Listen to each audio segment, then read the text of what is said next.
And we are live. We are live. We are live. What's going on, everybody? There we go. Maybe? Yeah, what? I'm trying to get to work on my end. Huh? What? There we go. What? I see. Welcome. Now. There we go. To welcome everybody. Another episode of Rambling Red Shirts. Welcome back to Rambling Red Shirts. We have not been here for a while. Live for Rambling Red Shirts. This is though episode number 10. Finally, we're in the double digits. Double digits, y'all, and it's 2024, y'all. 2024, y'all. Double digits. What? Double digits. 2024. You know what I realized? What more could I ask for? Hold on. Stop. All right. We never did a sound check, so talk again. Oh. Yeah, but I just need to see your levels. Talk. No, I refuse to talk right now. Good. All right, Patrick, say hello and talk. Hello, everybody. What's going on? Everything looking good? Everything sounding good? I mean, it's a little low, but we'll be fine. We'll make it work. We'll make it work. Gio, talk. Whoa! Oh yeah, you're way good. You're good. All right, I think we're all good. People in the chat, you know, all two of them will tell us that we're good. So what's the chat's for? It's what the telling chat us if our, is for. telling us if our chat level, if our Yeah, volume you're levels good. are too low. Thank you, Spencer. Yeah, you're welcome. Chat. Just so you know. All right. Matthew's the one that would tell us. Damn it, not you. Shout out to Matthew, Mr. as always. Coburn. Mr. Good to see you. Don't forget to share our channel. I see him sharing all that stuff on Twix. He does on He does. Twix. Yes. He does. You know he what shares all my I stuff too. I didn't retwix the post. I gotta go retwix it. Retwix it. Retwix it. Retwix it. That is what I'm gonna start calling it. We're retwixing it. Retwix it. I think that's probably the biggest thing that they lost from changing the name is just the brand. Yeah. Well, just being able to. It was called like a retweet before or a tweet. Now it's just a post or a repost. Yeah, it's a post. Yep. Losing that, I think, that's one of the so generic now. Yeah. Yeah, I think that was worth its weight in gold, but I don't know. Who am I to say? I'm just a lowly random dude. You're a red shirt. Internet. Yeah, lowly red shirt. You're a red shirt, man. It's not gonna last that long. I'm just a lowly Twixer. I'm just lowly. I'm just a cook. Just a lowly cook. Oh, I hope that doesn't have an alternate meaning that I don't know about. What? A Twix? It probably does. You're right. Go on Urban Dictionary. It's like some strange sexual fetish or something. Let him cook. Let him cook. That is. We have a Ralph in the chat. What is up, my guy? Ralph, what's up? What's up, Ralph? I'm gonna wreck it. How's it going? I see you, Ralph. Right. I see you. I'm sure he gets that all the time. Yeah, my bad. Oh my! Spencer, I think the one he hates is Christmas Story, I believe. Oh yeah, Ralphie's gonna shoot his eye out. You're gonna shoot your eye out, kid. Sorry. There we go. Now the chat box is working with Matthew starting it out with "Hi, Ralph." But anyway, how is everybody doing? Hope everyone's doing well. I'm doing. I think. I guess right off the bat, I think we should just go ahead and say that things have been crazy. That's obviously for a lot of us. So that's why we fucking statement of the new year. Like what? Right? Three months of crazy up till now.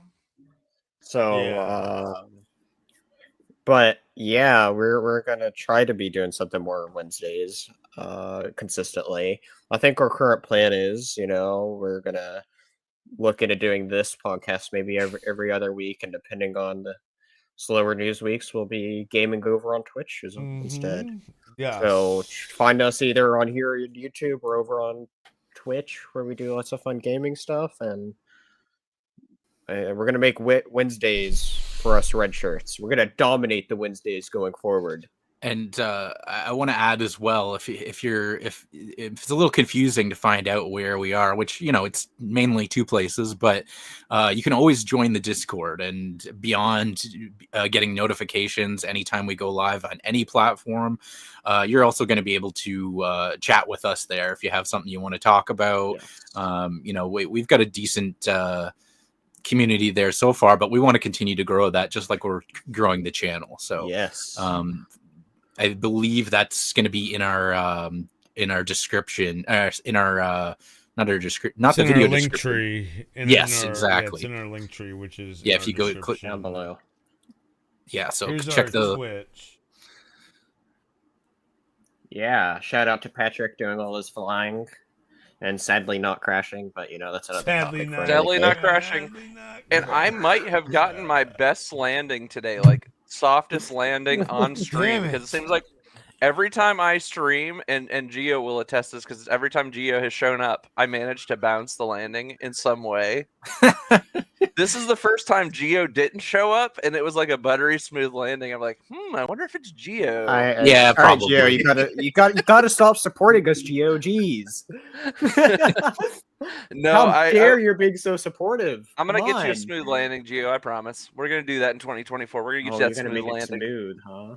Hey, even your worst landing it would be better than mine, I'm sure. So I'm not. You didn't crash. Your best. You didn't crash. I haven't crashed yet. Much to Spencer's chagrin. I know. Every time he comes in the chat, almost every time, like the first thing that comes out is crash, crash, crash, and I'm like, yes, Spencer's in the house. Crash Spencer. That's what we call him. I do have our Discord up. I just want to highlight how friendly we are. We always wave to people. When they come in, and even when there's people who we know who just have returned back, like it was really cool to see Paul jump back in. That was cool. Paul. Yeah. So, but yeah, look, we're so friendly here. Yeah. And then, hey, look at that. Oh, look, more friendly. All right. Yes.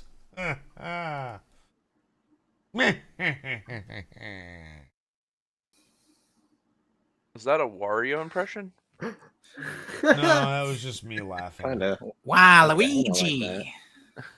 Wow. Wow. They do something like that, right? Like some kind of weird. Just wah. Wah. Yeah. Wow.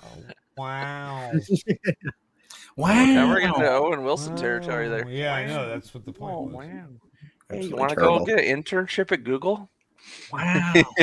Wow.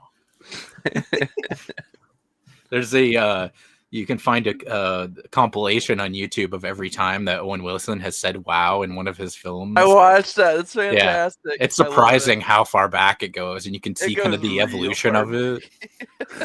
The evolution of the wow. Yeah. You can tell he probably just said it because it was in the script the first time. And they're like, "Oh, that's." They're like, "Wait a minute, that's gold. Let's keep doing that."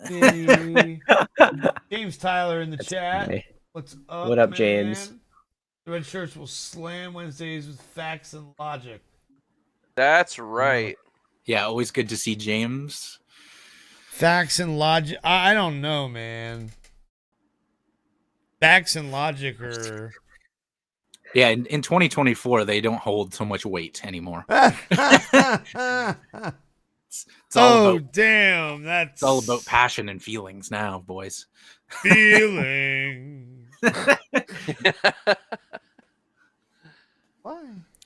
Why do you have feelings? How dare we have feelings? How dare you? How dare you? James says there's a video of replacing lightsaber sound effects in Star Wars with Owen Wilson's "wow." I did watch that one. I've seen that. Yeah, that's a few years old, but it's good. I didn't see that Wow, one. wow. Yeah. Okay, that you just sold it for me there, Patrick. You sold it. Someone gonna find that for me so that we can get it up. Yeah, I got you. You came just on time. That's what they said. I gotta be careful with my pronouns, Well, beep, beep, bop, boop. My bad. Beep, boop, bop. R2D2's pronouns. Yes. I'm Beep, bop, boop. You never know what he's saying. You don't. You really don't know what he's saying. You don't. But we and know you he's also he's sworn in the movies. We know he's because the most censored character in all of Star Wars. well, that's what they purposely beep did him that. out all the time. There's They at beat least him out all the time. well, there's that one line I know for Hey. sure where he says something and then C-3PO is like, "Watch your mouth" or something. Yeah, so he very clearly Yeah, he swears. clearly swearing. Yeah. That's true. Yeah. Anyway. Okay, so this was from Phantom Menace, Chris. Phantom Menace. You will have to. Oh, you'll have to mute it Hold on because a it's got second. Star Hold Wars on. I music. gotta do something Hold because on. I I see got the- to go into wow. the director's room and make sure that our auto game bullshit is. Oh yeah. There's several different ones. I was like, I know I sound a little low here. What the fuck? Yeah, these are the VDO problems. Yeah, and I gotta look at how long I made it so that I can have it always, set. So, And there was also the never mind. That's not actually worth even bringing up.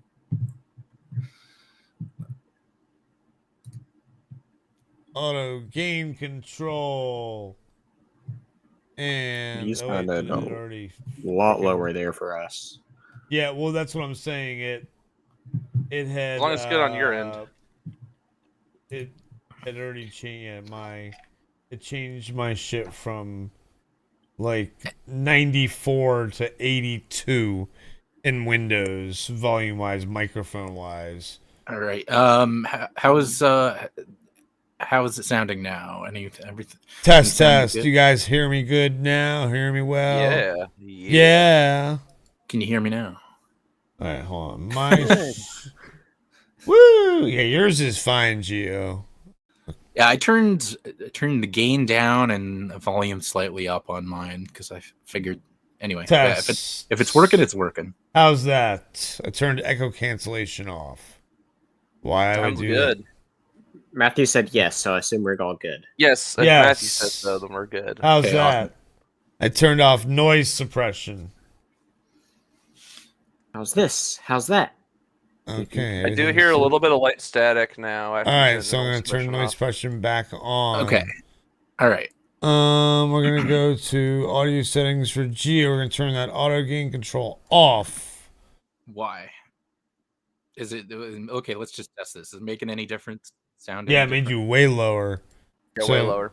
Yeah, so now talk.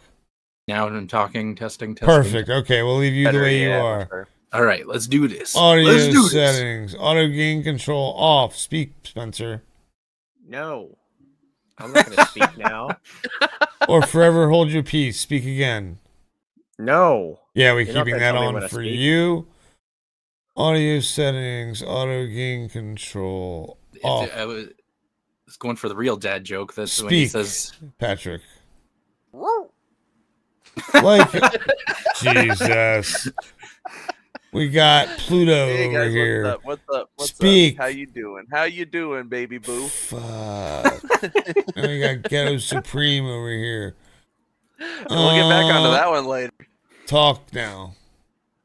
Talking. All Leave about it on for you. I'm the only one that needs to leave it off because no one cares about their mic volume except for me. Apparently. "Okay, are we good now?" Yes, we're good. All right. So what were we doing? Well, we are here today to bring you a wonderful episode of Rambling Red Shirts. What? What is that? What is that, you may ask? Well, this is quite an excellent thing that we have put together where we talk about all sorts of interesting news bits that came out recently. So we've each picked something that we want to talk about. However, before we do, we're going to each highlight something that we've enjoyed over the past week in our segment called Pick of the Week. And yeah, it's just something big and important we want to highlight. Who's going first? One of you guys. Oh, no, I'll go first. I'll go Yeah. first on the pick of the week. Sure. Get mine done.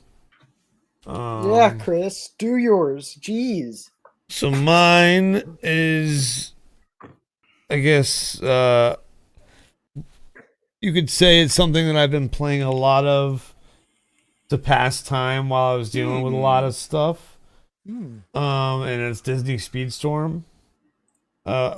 Spencer and I had bought the founders packs, and so when it went free to play back in September, they gave us a bunch of stuff, and so I essentially was grinding the Aladdin season and basically unlocked everything for that almost. And then I've been grinding the Frozen season and just got enough coins just by playing to unlock the Golden Pass, which is their season pass for the Frozen season. So that's cool. So, and I'm already done the season pass. It was like I was on 49 when I got enough coins. So lots of things to do, always something to do in it. The next season is Little Mermaid, so that's going to be cool.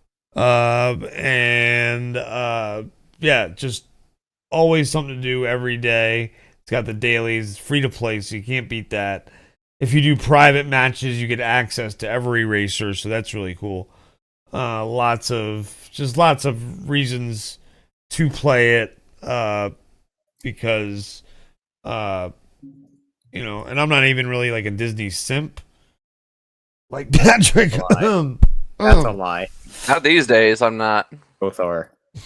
But I do enjoy this racing game, and I know people who say, "Oh, I like the Kart Rider Drift better as a free game," which I could see the appeal.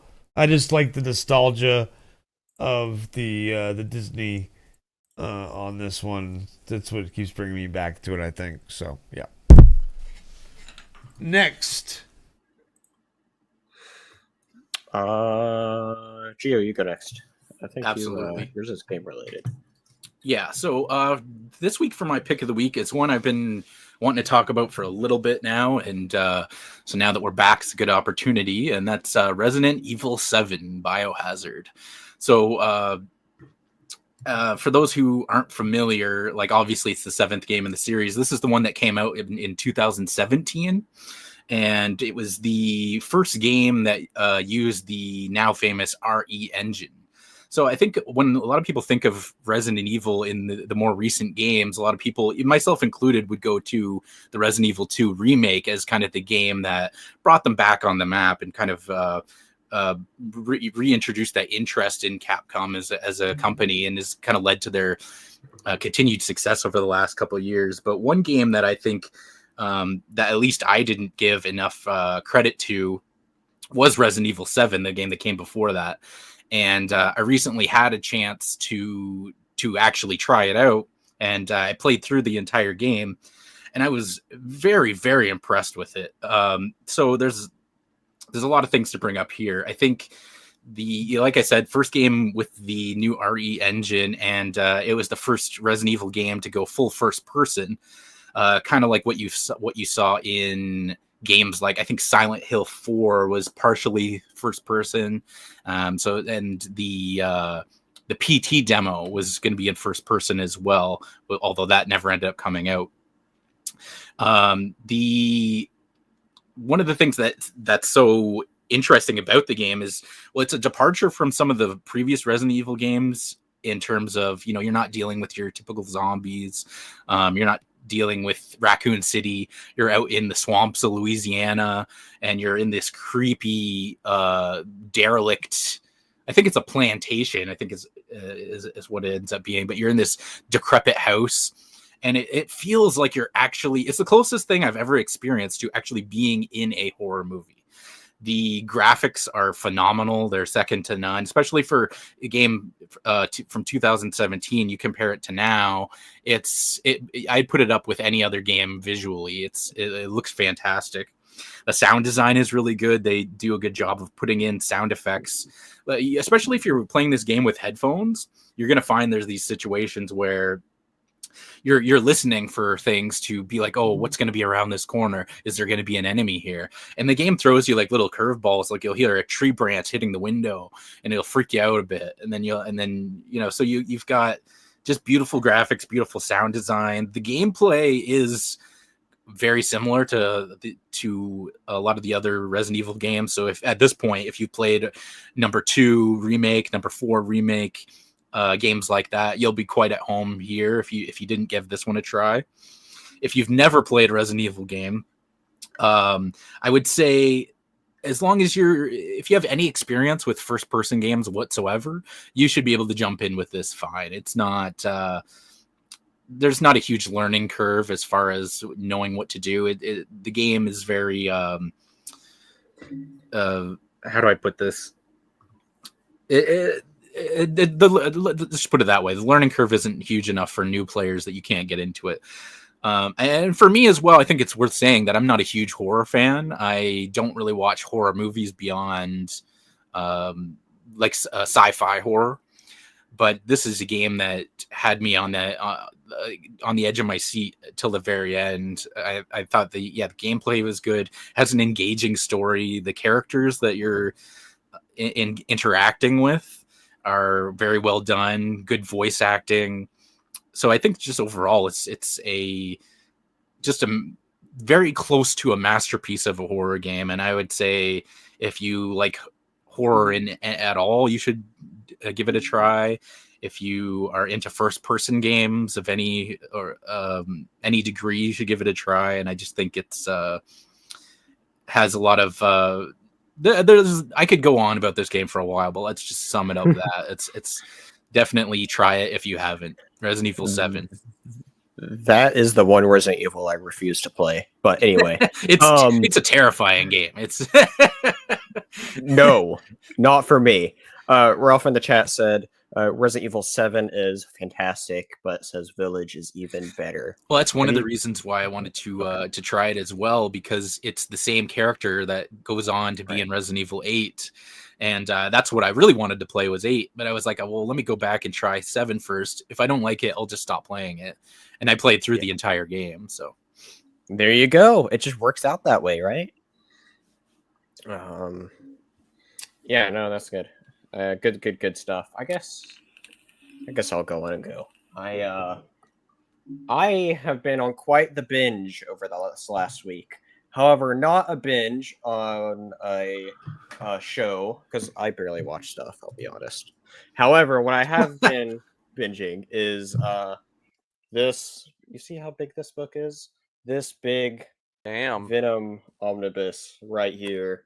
It has been quite fantastic. I've absolutely been loving this. If anybody's listening, that thing had to be, like, I don't know how thick, like at least 5 inches bigger than thick. most like school textbooks. Yes, it's like Bible thick. That might be thicker than Bible thick. Well, I don't know. If you get one of those like large print Bibles, it's about the same probably. Wow. It looks like a college textbook.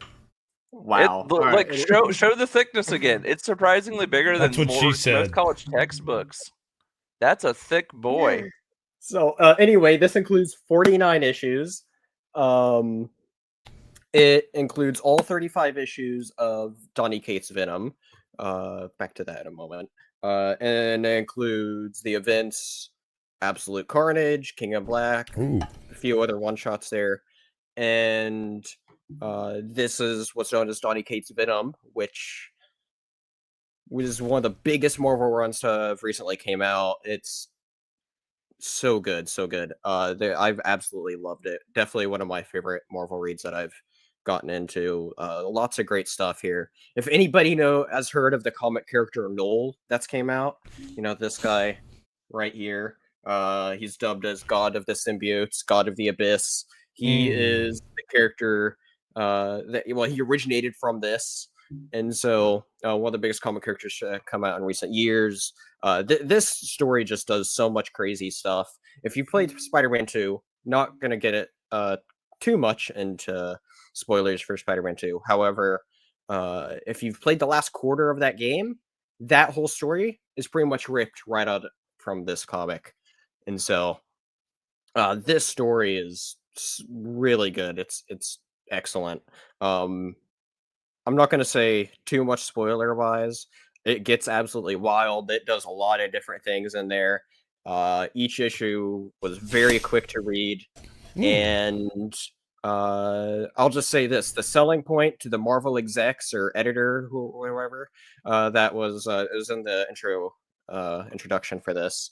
The selling point, and this was like halfway through the first arc that sold them on Donny Cates getting this, is dragon symbiotes or venom dragons, right? So Oh, there you have it. If that doesn't get you Venom interested, I don't know what dragons. will. Here, you I actually want like to see a it. picture of one? Yeah, let's see You know, a this picture. is a nice little slip cover. It's a nice big. Oh yeah, look at giant- that Venom symbiote Here, look at dragon that. thing. Yeah. So That's the Game of Thrones crossover that you never want to see. right. The, You'd all be screwed then, you The know. Red Wedding is Carnage. The Night King gets the Venom symbiote, then it's over. Oh gosh. The Absolute Carnage is absolutely gnarly, and that is such one of my favorite stories in this. One of the best story arc events specifically. ever in Marvel. Absolutely loved it. Absolute Carnage, fantastic. Donny Cates of Venom overall, such a great run. Absolutely loved it. If you're a fan of Venom, you like symbiote stuff at all, go check it out. I can't recommend it enough. All right. Also, shout out to Isaac in the chat. Good to see you here, Isaac. Hello there, Isaac. Welcome. Isaac. So there we go. Anyway, one more pick of the week we have to do. Patrick, what's yours? All right, guys. So, final pick of the week here. My girlfriend and I were just watching some videos on her phone the other day, and she was showing me this silly TikTok dance. I guess it's a trend called the smeeze. I don't know if There's no such thing as a Gio's familiar silly with it or not. TikTok dance. It's a cringe. Yeah, it's all TikTok cringe. dance. But anyways, yeah, it's called the smeeze. And so I was like, what the heck is the smeeze? And I had to look it up, and it's something that kind of came out of like rap and R&B. I guess they use it in a lot of like rap music videos and stuff. But as I was scrolling through, you know how YouTube is always suggesting you stuff too. So underneath it, I saw one, and I had to do a double take because it said Rick and Morty. I'm like, Rick and Morty? What the heck is this? And I saw it was from Soulja Boy from 2 years ago. I'm like, what the heck is this? I was like, I'm intrigued. So my pick of the week is Soulja Boy's music video, Rick and Morty, just because it is the most wild thing I've ever seen. It's literally him repeatedly saying Rick and Morty, Rick and Morty. And then there's like 3D graphics of Rick and Morty throughout the whole video. There's like portals opening. He's got characters from the show showing up. And then at one point, he, specifically because of the name Rick, he includes Rick Ross as he's rapping. And he and his buddies start rapping about Rick Ross. And it's the weirdest, funniest thing I've ever seen. I think in about the last year and a half, probably. I was dying laughing by the end, but it was so funny I had to share it with you guys. We're not going to put it on screen because obvious reasons with Soulja Boy, but he Superman right into my heart this week for my pick of the week. Oh gosh, God. no. Oh, that is... No, you didn't. No. Oh, So no, if you guys didn't. if you guys want like a good like 3 to 4 minutes of just like pure laughter, go watch that music video. If you want to will laugh your waste ass 3 to off. 4 minutes of your life and kill some more brain cells, go watch it. I made it through 40 seconds, and Oh, no. I wanted to It's just die. like I'm done. So, I could not do any more beyond that, and so I don't blame you. Um, I made it to 0 seconds. I know I Gio didn't even into watch hip-hop. Gio, I want to hear your review on this maybe next week. See what you think about it. Yeah, maybe we'll see. I don't know. I don't blame you, Gio. I don't want to feel watch like I it could- either. I feel It's like gonna I kill could, some I could, brain cells, man. I could feel like I could already guess the lyrics of the song without hearing it, right? 'Cause, Rick and Morty, Rick yeah. and Morty, Rick Well, because and this is Morty, what yo. this is what Soulja Boy does is like, and I Mhm. mentioned this earlier too, is the fact that he had a song called Anime, and the lyric, and that's basically this. He was like anime. Yeah, you I know, know and that like, song. Yeah, that was yeah. that was the song, like him terrible. just saying anime over and over again. So like this is what he does, is he just picks a topic. He's like, oh, I heard, it's like that. There's a meme of like, oh, I heard you like, you know, it's almost like the Anyway, it doesn't really matter. The Well, point how is, do you do, children? well, he takes something that he knows is popular, and then he just like they would be fine enough if he like intricately put that into his rhymes. Yeah, You know, but then he's just saying the word over and he over milks again. it. Milks But it. it's He crazy. kills it. It's crazy. Whoever does his graphics for his music videos, you can tell they really they just It was probably They go crazy freaking. hard. It was probably officially Yeah. done. It makes me wonder that because I wouldn't put it out of the possibility that they would. Justin get him to do- Roiling probably did it. Yeah, Justin Roiland was a guy who Because then, a year and a half ago, yeah, he was still good. You know, it was before he left. Yes, and beyond that, he's a very silly guy. He likes doing ridiculous things. Mhm. And this is ridiculous. So it wouldn't surprise me. I don't know if that's the case, but Mhm. anyway. I can't. But it is up to 2.5 million views. Bye, Ralphie. It definitely got a lot of views. So if Justin Roiland was involved in some way, he was smart to at least, it got traction, and it probably pushed more people to his show, even as silly as it is. Well, Patrick, there you go. There's your, you want us to get traction, Mr. Social Media Guy. There you go. All right. What's something the fans like? Okay. Video games. Video games. Video games. We could do. Yeah, video games. God. I heard you like games. Tabletop. God. Games, tabletop. I Games, I could create a song live that would be better than anything Soldier Boy has done. Yeah. And you give me any topic and I could do something more competent. You know what I mean? But anyway, we're not here to talk about me. We're not here to. Oh, one-up we were here to Soulja talk Boy. about something. We were here to talk about something, though, Gio. What is that? Well, We're several getting somethings, but we're getting what's into the first main thing? topics now. Let's get into it. The meat All and right. taters, baby. My main topic for this week, there was a video Wait, that went your main topic? It's all our main topic. the main topic. We are this one. this topic, not my child. I am putting this one up to adoption for more Wait. ownership of Bureau. Kumbaya, my lord. Sorry. Spencer doesn't like sports. Well, and this is a thing where this is a topic I just thought was there. I think there's some. I'll get into it.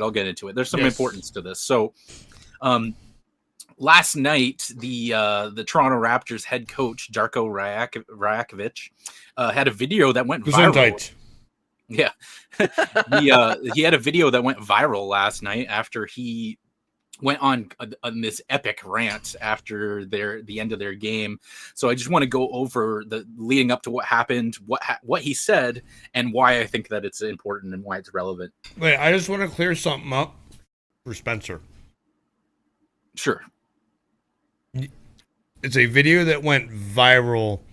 It means that more than Geo watched it. Got it? I completely understand. Sure. I still disown the child.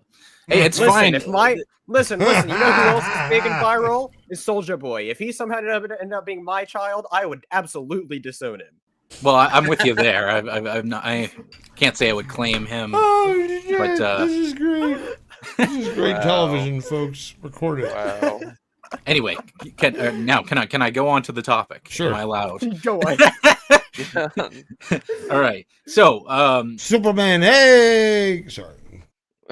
just a quick little backstory on this. So, Toronto Raptors, obviously NBA team, the sole team in Canada. So, I'm a big fan of theirs.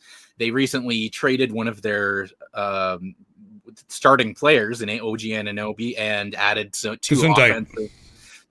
two offensive forces in RJ Barrett, a fellow Canadian, and Emmanuel Quickly. And with that new lineup, they won before last night. They had won 3 of their last 4 games, so they're doing pretty good after the trade. Yeah. Everything sounded good. Then going into playing the Los Angeles Lakers last night, they had several injuries, including Jakob Poeltl, who's their starting center. Ooh. So their big 7 foot There's he's I believe he's listed at 7'1", so easily their tallest player, and he's gone. And if you don't know the Lakers, they have a guy by the name of Anthony Davis who's around the same height and is an absolute beast. So basically, going into this game, people were worried, to say the least. That being said, they put on Raptors go ahead and put on a great performance in the game. They start Thaddeus Young at center, who is if you don't know, he's only 6'8". He's a 35-year-old veteran who normally does not play at all. He gets garbage time minutes, if anything.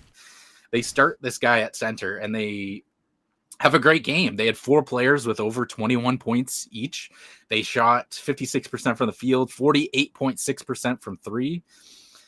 Here's where the problems start to come in. They get there's a huge discrepancy in fouls and free throws. Towards the end of the game, Emmanuel quickly gets fouled out over what they say he elbowed the guy in the face intentionally.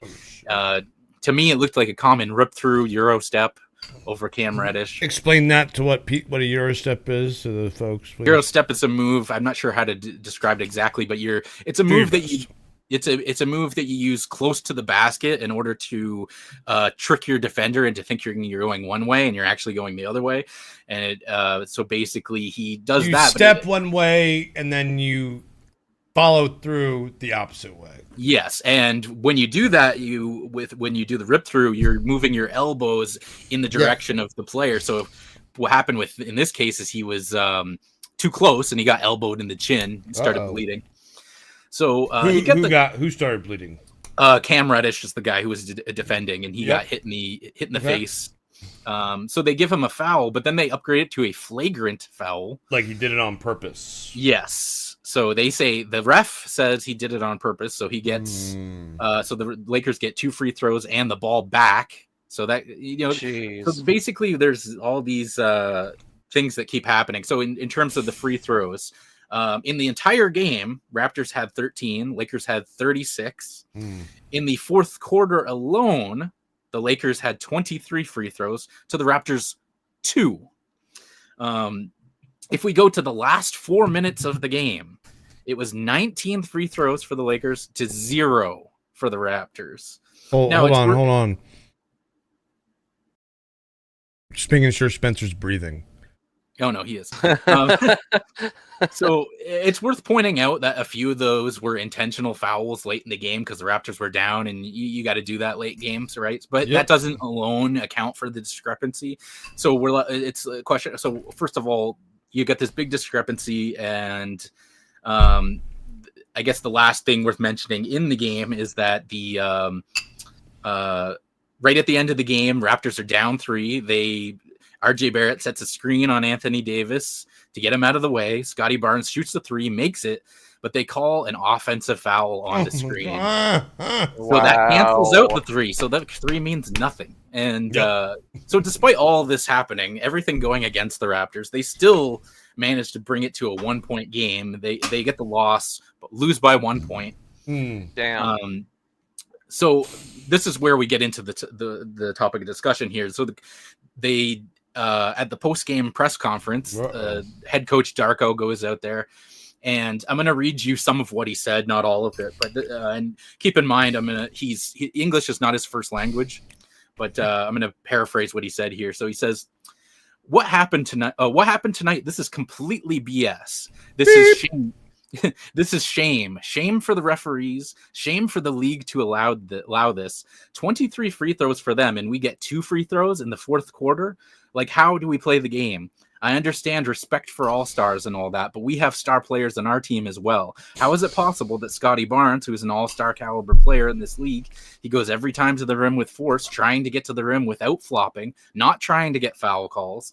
He gets 2 free throws for the whole game. How is that possible? How are you going to explain that to me? They had to win tonight? If that's the case, just let us know so we don't show up for the game. Just give them a win." Damn. But that was not fair tonight. And this is not happening the first time for us. Scotty Barnes is going to be an all-star. He's going to be the face of this league. And what's happening here during this whole season is complete crap. So that's the end of the quote there. So So regardless of whether, not maybe he was a little bit fired up, and to say that Scotty Barnes is going to be the face of the league, he's standing up for his player, whether you agree with that or not, right? So the repercussions of that, if you don't know, you cannot criticize officials in the NBA. Nope. So he will be getting a league, fine. Pretty much, you can't. Yeah, that's the rule in pretty much any league, professional league. So I'm assuming he knew that going in. But he did. He knew that going I'm doing in. it anyways. I'll pay the fine. So and we'll get into this. So basically, he's getting at minimum a $30,000 fine. It could be I'm hearing it could be up to $50,000. And for a coach, that's a bigger hit than it is for a player. A lot of money. You have the players that are getting paid in the millions of dollars. Not the coaches get paid quite a bit less. There are some high paid coaches, but up to a $50,000 fine, that could be a big hit for a coach. Mm-hmm. But again, it shows he has the backs of his players. He's willing to fight for them, and that goes a long way in building your team chemistry. Now you might say, well, coaches and players get mad at the refs all the time, so why does this even matter? Well, that's because the crew chief for this game was a man by the name of Ben Taylor, who has a history with the Raptors. Fred VanVleet last year was fined for calling out Ben Taylor after his officiating in a game versus the Clippers, and it was due to a bunch of prior games that he consistently was giving bad calls to the Raptors, and he said that Ben Taylor was fucking terrible. So Fred got fined $30,000 for that last year, but after that happened, Ben Taylor was temporarily demoted from crew chief for multiple games. So you might speculate that the guy might have it out for them a little bit. This year, it's not just with the Raptors, though. This is the thing. Multiple teams and players have been calling out the refereeing recently, as well as the commentators have even chimed in during games. So it's kind of becoming a league-wide issue. This was kind of just like the catalyst, the nail in the head that hit the straw that broke the camel's back, so to speak. I looked it up, and I counted at least 4 other players and coaches who've been fined this season alone for criticizing officials. There might be more.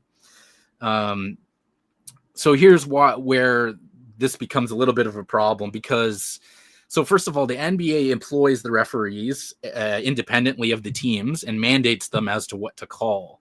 But the NBA does have a bit of a problem with refereeing historically. The most notable of which, a lot of people might know this, there's a documentary you can see on Netflix about this, about a man named Tim Donaghy.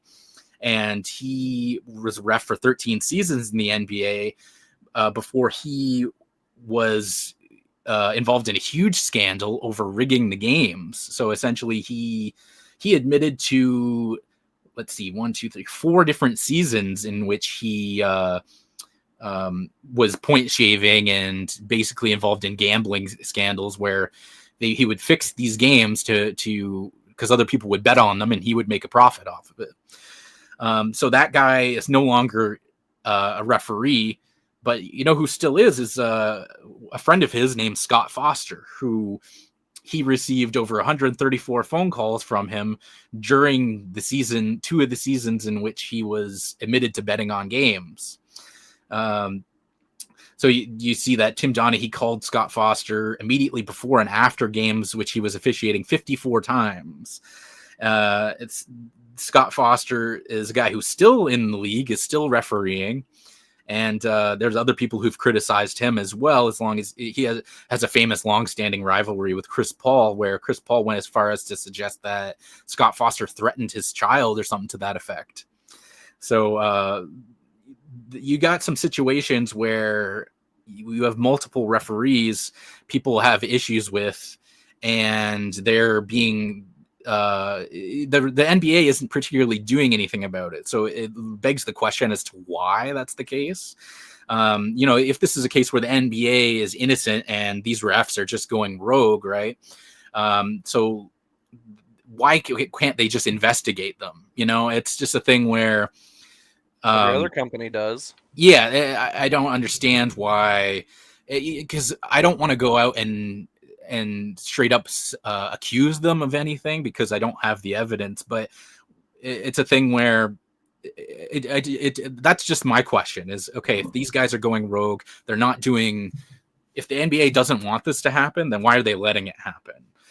There's clearly enough evidence to at least do some investigations and get some of these guys out of there. So it's like, do they like what's happening? Are they okay with it? And that's my big issue with this. It's a thing where we have these, when fans watch these games, we're not there to have the refs control the game. You know, we just want to see some nice sports games. I'm not mad that the Raptors lost. It was a great game, great performance by them in that game. I'm mad that it potentially, the outcome was affected by the referee, and no one wants to see that. They're not there to see the referee. They're not the stars of the show, and they need to let the players play and like slow the roll a bit on some of this stuff. So it's something that a lot of people are heated up about, and it's something that I wanted to just bring up because this is just one more example of this happening, and I would like to see some change in this regard. But I think it will. Yeah, and I wanted to get your guys' thoughts on this as well. If you have any about, are we seeing something similar like this in like the NFL, the NHL, things like that? It did actually just happen in the NFL. There was a squad that's been apparently was notoriously making weird calls and stuff like that on the field and throwing flags. And that was only just a few weeks ago because they're coming into the playoffs right now for the NFL, coming up on Super Bowl season. Yeah. And that squad got demoted to lower tier games. Wow. I don't know if that was because of the fan feedback or if that was literally just because the NFL reviewed them and was like, yeah, you guys should not be making some of these calls. Like, mm-hmm. And that's a little bit different though, because there's more refs on the field for NFL because you've got like several looking at different angles of the play because there's just so many players on the field. They need that many refs being able to watch it. Sure. And normally what they do is if one of them throws a flag, everyone comes together and the refs have a discussion like, did you see something? Yeah. They talk it over. And sometimes they'll withdraw the flag and be like, okay, if you guys didn't see it, then maybe I didn't actually see it, you know? Mm-hmm. So stuff like that happens all the time. Is refereeing gonna be perfect? No. No, of course not. But the better it gets, and if you need to do even like a small internal investigation, that, like I said, that's something every company has ever done in the history of work. Just any job, doesn't matter what profession you're in. If something comes up that needs investigating and your boss doesn't do an investigation, they're not really doing their job. That's just business, man.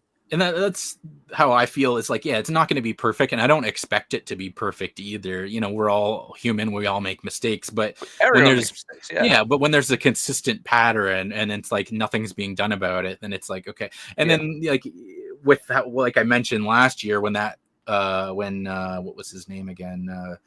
Ben Taylor, he got demoted for some games. Well, next year he's back at being crew chief again, and this happens. So very clearly he didn't learn his lesson, right? So it's but in terms of hockey, it happens on occasion. I haven't seen it happen. The NHL kind of polices their own pretty well from what I've seen. If there's ever a weird ref situation, they generally sort it out in the NHL. I haven't seen any too many big issues with that. I'm pretty sure they had something recently in the NHL. I'll tell you who's squeaky clean is NASCAR. Holy cow, man! Like when it comes to racing motorsports, the NHL referees based around that. Well, they don't have really refs. The NHL had something 2 years ago in 2021. Yeah. After referee Tim Peel. Mm-hmm. NHL fires referee Tim Peel after Hot Mike captures him saying he wanted to call penalty. So, like, he wanted to call it even though there was no penalty kind of thing. Yeah. You can't get caught on the mic saying stuff like that. The big thing about the NFL is that everyone now, after that whole thing that Patrick was talking about, it was just another example of how scripted the NFL is, and because then earlier in the year it happened with a Kansas City game. And I think it was the same squad, wasn't it? No. And they called a penalty that rarely gets called by officiating teams. Like it's not really the fact that the penalty was called. It's the fact that it's inconsistently called.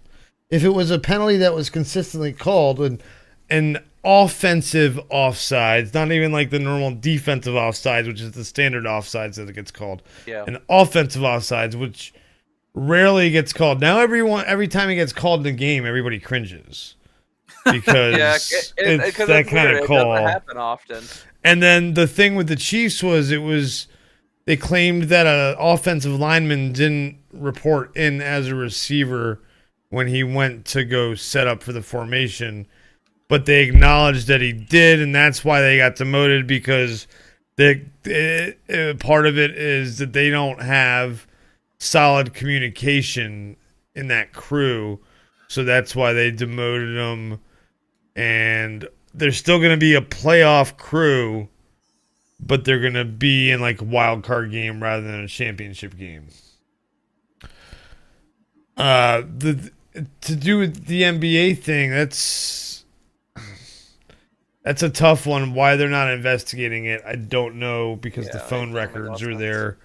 That's the big thing. Paper trails, phone records, are there emails? Yeah, There's got to be that other Scott Foster stuff. thing is very confusing to me. Why he's still employed? Like it's that seems to me like you just get, especially if they were worried about the perception of the league, right? It's like, just get rid of him.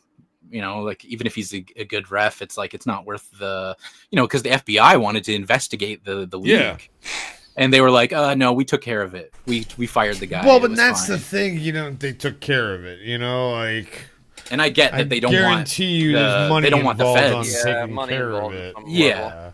I understand that they don't want the feds poking into their business, as no company would. Sure. But it's like, okay, just if you're not doing anything wrong, and I hate to use this argument, but they didn't really have anything to hide, right? Like, so, but I don't know. Yeah. So good topic. Definitely, sports is corrupt. Professional sports are corrupt. But last thing I'll say is I think that with how viral this is going, and the shared sentiment from a lot of people. And we saw last year that there was a little bit of change after what Fred VanVleet said after his fine. So maybe this will put things in the right direction. And, it's only so much that can happen before. Yeah, it's tough because especially slap dab in the middle of the season. Yeah. If it was more the off season, I'd say you'd probably see more change. But I hope that we'll see some kind of change anyway. But yeah, it's just something that I wanted to highlight. And yeah, understandable. I'm a little heated about it for sure. Yeah, you got those red eyes just like on the thumbnail, right? Yeah, and obviously we didn't want to play the video here. If you want to go look it up, if you type in Darko Rant, it'll probably show up immediately, and it's worth watching, even if you're not a sports fan, because he goes right off on and it's funny because English is not his first language, so he's trying his best to articulate his thoughts, and I think he did a great job. You can tell, like you say, and I'm not like, say it with the Eastern European accent, and you'll understand how he feels trying to speak.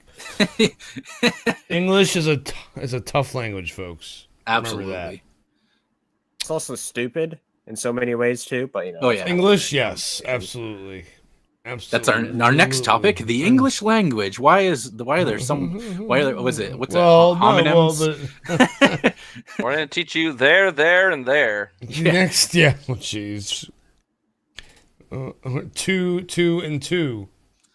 Yeah. Thou, and thou. Oh, wait, what? Thou, and thou'st. All right, Spencer. You see, this word is spelled exactly the same as the other word. It's same letters. It's just pronounced entirely different and has an entirely different meaning, guys. It's totally fine. And then these three ones over here, they sound exactly the same, but are spelled 3 different ways. It's called a homonym, people. Welcome to English class with the red shirts. See, if nothing Don't else, get- you can. If you didn't get any other kind of entertainment from this stream, at least you learned something.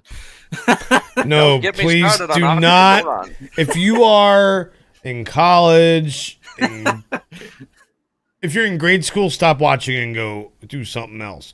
Oh, absolutely. Go get smart. If you're in college and this is where you get your learning, It's too late for you. It's way too late. Like you it's crossed the over threshold. for you. You're done. Game But keep over. watching anyway. Keep Yeah, give us the give us the love for sure. You might hate us, but Oh my. Oh, excuse me. Well, I'm damn. channeling my Okay. inner orc. wow. Right. Wow. Wow. Starting to look a little green there, Chris. Oh. But anyway, yeah. Hi guys, I am Kermit the Frog here. Kermit the Snoop Dogg. Kermit the Snoop Dogg here. So, speaking of little green guys, Hey, Soldier Frog here. more like Piggy, piggy, Soldier piggy, Yoda. Piggy, piggy, piggy, piggy, piggy. Miss Piggy. Soldier little baby Yoda. Why don't you tell us what StarWars.com is telling us, which is Official. it's official then because it's on StarWars.com. Right, it's official. You know, we got a few bits of Star Wars news over the past couple days, and so this is one of them. Well, actually, technically two of them, but and that is Mandalorian is officially going to the big screen now, and project called The Mandalorian and Grogu, as they're dubbing it. I guess I don't know. Is this the official title? We don't know. However, there's conflicting reports on if this is very enthusiastic, says Matthew. Anyway, conflicting reports on if this is like taking the place of season 4. You know, lots of Star Wars news outlets are saying it is. This is you on know, it's been rumored. StarWars.com. So this is the official. Right, So- right. No. People are saying, is this replacing the movie? Well, why don't we check out the press release that we have in front of our faces and see if it says anything? Introducing everything right now. Sure you know what I are. mean? After it? Just messing with you, man. Come on. Come All on. So let's just go on. See, I completely lost my train of thought here. God damn it! And so Mission yeah, accomplished. So now we have, like I said, Mandalorian's coming onto the big screen. I'm personally looking forward to this because I love most of Mandalorian, and so it's going to be really interesting to see specifically what we see here, though. This is directed by Jon Favreau, produced by Favreau, everybody's favorite Lucasfilm president Kathleen Kennedy, as well as Dave Filoni is involved in this. It says it's going into production this year, and the Favreau here says, "I have loved telling stories set in the rich world that George Lucas created. The prospect of bringing the Mandalorian and his apprentice Grogu to the big screen is extremely exciting." And it just says Jon Favreau and Dave Filoni have ushered into Star Wars. Yeah, we already know this. That Mandalorian and Grogu, especially Grogu, has become such a huge modern phenomenon. And so, and that's just been on the little screen. That has done great streaming numbers. It's what helped kick off Disney Plus. And now we get to see it on the big screen where, like I said, we're seeing a bunch of different rumors around what exactly this means or how it's going to exactly play into everything. But yeah. And what's interesting as well is this is supposedly going to take this slot for the next movie, the Rey New Jedi Order movie that was supposedly going to go into production this year. I don't know if it still is because there's rumors that a script isn't even done for that. So, one thing, just in terms of what you just said there, one thing I find that they're doing is that if they do cancel something, they just been doing it quietly. They won't really announce it. So yeah, we won't really know. Lucasfilm has their things. You know, they have. We've seen Lucasfilm just keep on repeating things over and over and over. You know, because this is quite a big announcement, wouldn't you say so? You know, Mandalorian coming out of the blue. Yeah, I would say so. They're committing to a full feature film. That's a big deal. Exactly. This is a huge announcement that they kind of just drop out of nowhere. I feel like this has been kind of rumored for so long now, though. That it's like, even though it dropped out of nowhere, it's kind of like, well, there's Dave a reason Filoni, why it dropped. It's Jon Favreau, Right. and I mean, we've been hearing rumors as far back as way before last year's celebration, like that this was in the works. This has been like almost a year that it's been rumored. It's been happening. So I don't know if I've heard it happening that long, but I definitely heard at one point, definitely earlier last year, that it was like season 4 may end up being a movie. Yeah, I remember hearing those rumors. Yeah. And so look at those reports now being confirmed here. That was so many more months ago. However, now question comes into play. Are we also getting a season 4? Is this taking the place of season 4? Because I feel like, from what I was told, is they took the concept of season 4, I think the original concept, and that's what this movie is going to be. Mm-hmm. And so what it is, I don't know if it's going to be an interlude between 3. I think this is going to be an interlude between 3 and 4. But see, I don't know, because I think we would have heard production for a season 4 by now if there was a season. Well, here's 4. here's the thing. I think what they're going to do, this is going to be a season 3-4 split. And then I think season 4 will come after the movie, and that'll be the one that finishes it. See, I don't think I agree with that, because I remember hearing back way earlier in this year as well that production was going to begin at some point for Mandalorian season 4. They were going to be doing a lot of stuff for it, but then all the strikes happened. Maybe it's the writing for it that they're working on. It was the writing, because Jon Favreau had to write a brand new script.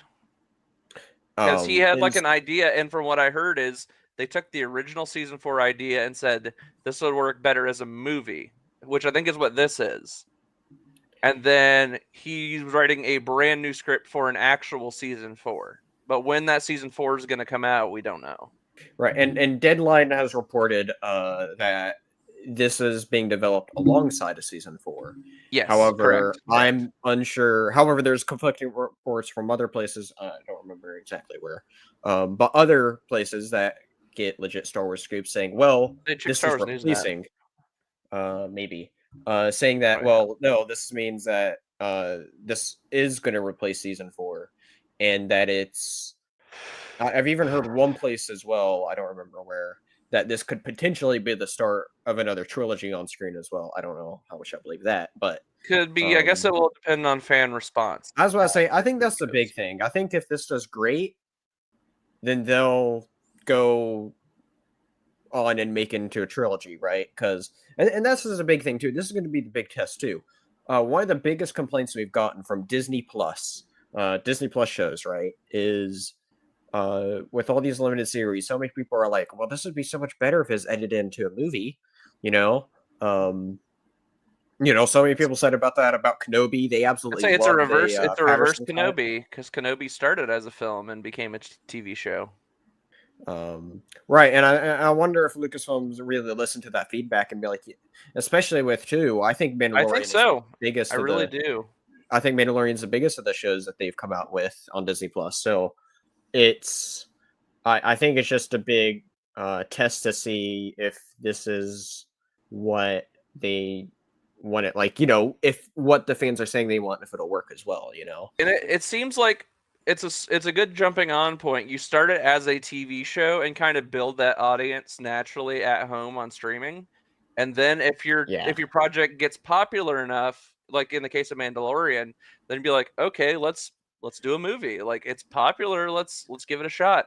I'm interested to see though, because the fan response after season 3 was kind of lukewarm. Just going to bring that up because season 3 was definitely my least favorite season. There's parts of it I liked, but like that finale, I'll be honest, it was a bad finale. Cool action sequences, but in terms of story, it was kind of eh. And then the weird stuff with Giancarlo. It was the most uncreative finale they could have done, and I hated it. Just because, well, I didn't absolutely hate it, but like they could have just done so much more with it, right? They had 2 great other finales, and then they literally went the most generic route they could. There was no risks. Everything very Rise of played out Skywalker. safe. It almost as bad, sure. I think it was better. Honestly, I really do. But like you said, good Yeah. moments overall in the season, but overall kind of so. Yeah, I'm hoping this could reel back people back in too, because they tried also, saying like, well, let's focus on other Mandalorians, right? I personally didn't have a problem with them focusing a little bit more on Bo-Katan. Maybe they could have balanced out some of the screen time more, but I Matthew hope did though, bring up a especially good with this being moment called. here. By the way, the bad baby no squeezy. I'm out, motherfuckers. That Yes. was the best moment of Great- season 3. great moment. Yeah, I like that, and so. But he didn't really Yeah, no- fully say that. We know that. I don't know. The Spencer might tell you motherfuckers part. otherwise. The motherfuckers part. Because when Spencer said that to me, I'm like, did he? No, I was he gonna didn't. say like I didn't watch all of really that season, say but- bad. He said bad baby no squeezy. Then I forget what he said it after that. If you pull up the It it's was like an gibberish. alien version it was of it, gibberish, essentially, but or- it sounded a lot like I'm out. no, he motherfucker." actually does say something, and I forget. You can pull up the subtitles. I'm pretty sure, and it shows up what it is. Yeah, they'll put whatever they want in the But it's subtitles. not, I'm out, What did the MFers. actress actually say? What do they actually say? I don't. Yeah, when they're if you- filming. Yeah, I don't know. Because corporate can go back and change that in the subtitles and go, that's what they Yeah. actually said. Yeah, they could, but It was kind of like Charles Martinet with the whole thing at the end of, what was it, Mario 64? yeah. When he's the whole so long gay Bowser, King Bowser Oh. controversy. Oh, I thought you were at the end. He says, "Thank you so much for playing my game." Oh yeah, that too. I forgot about that. But yeah, But, there was the whole controversy. Everyone thought he said "so long, gay Bowser." And Yeah, Charles oh, yeah. Martinet came out. He goes, "No, I didn't say that." He said, "I said so long, King of Bowser." No, obviously he wasn't No. saying the word "gay," but I think that's what makes it funny is that it sounds like it, and then that's become like an eternal meme. It's the eternal So meme. here's the thing. I knew of that before going into like Mario 64, but like I didn't like analyze it or anything like that. Like I just heard it once or twice, thinking it was more of a meme, right? I didn't think it was real. I go in Yeah. and I play that game, and I swear to God, that's what it says. All right, It definitely you can't sounds convince like it. me- You can't convince me that it doesn't say "so long, gay Bowser" because that's what it freaking sounds like. I think that makes the game better if that's what he actually said.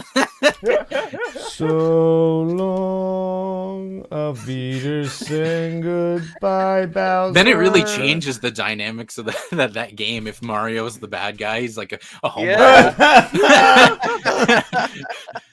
Mario, Bowser's like, I'm just trying to live my truth, bro. it's an SJW game all along.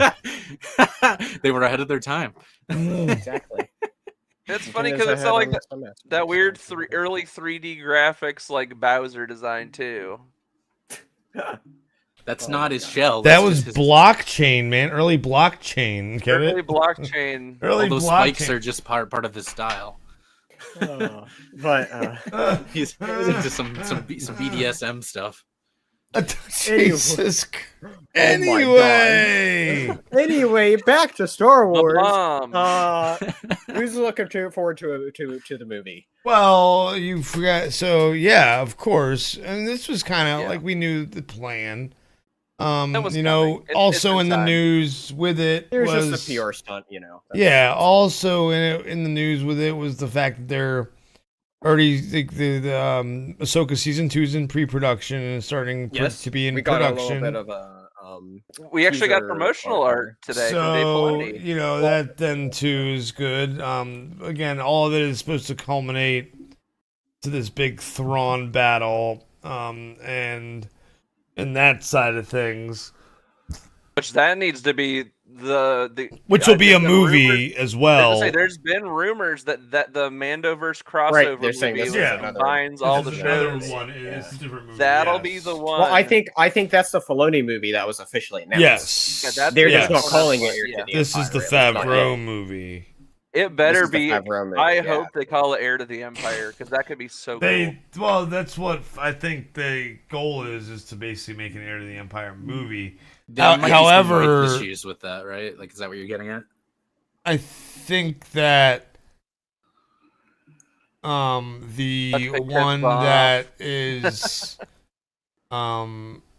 being made because Mando, timeline wise, Mando and Ahsoka, what are their timelines? Okay, so they're running congruent with They're each other pretty right now. I close, think yeah. they're pretty close, around 9 ABY, which is Is it really that far out? I thought it was like 7.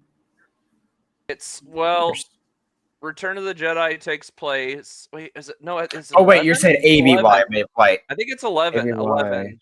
I want to say it's 11 ABY because Mandalorian is 7 years after Return of the Jedi. I thought which it was is 5 years. It's a when it 5? began.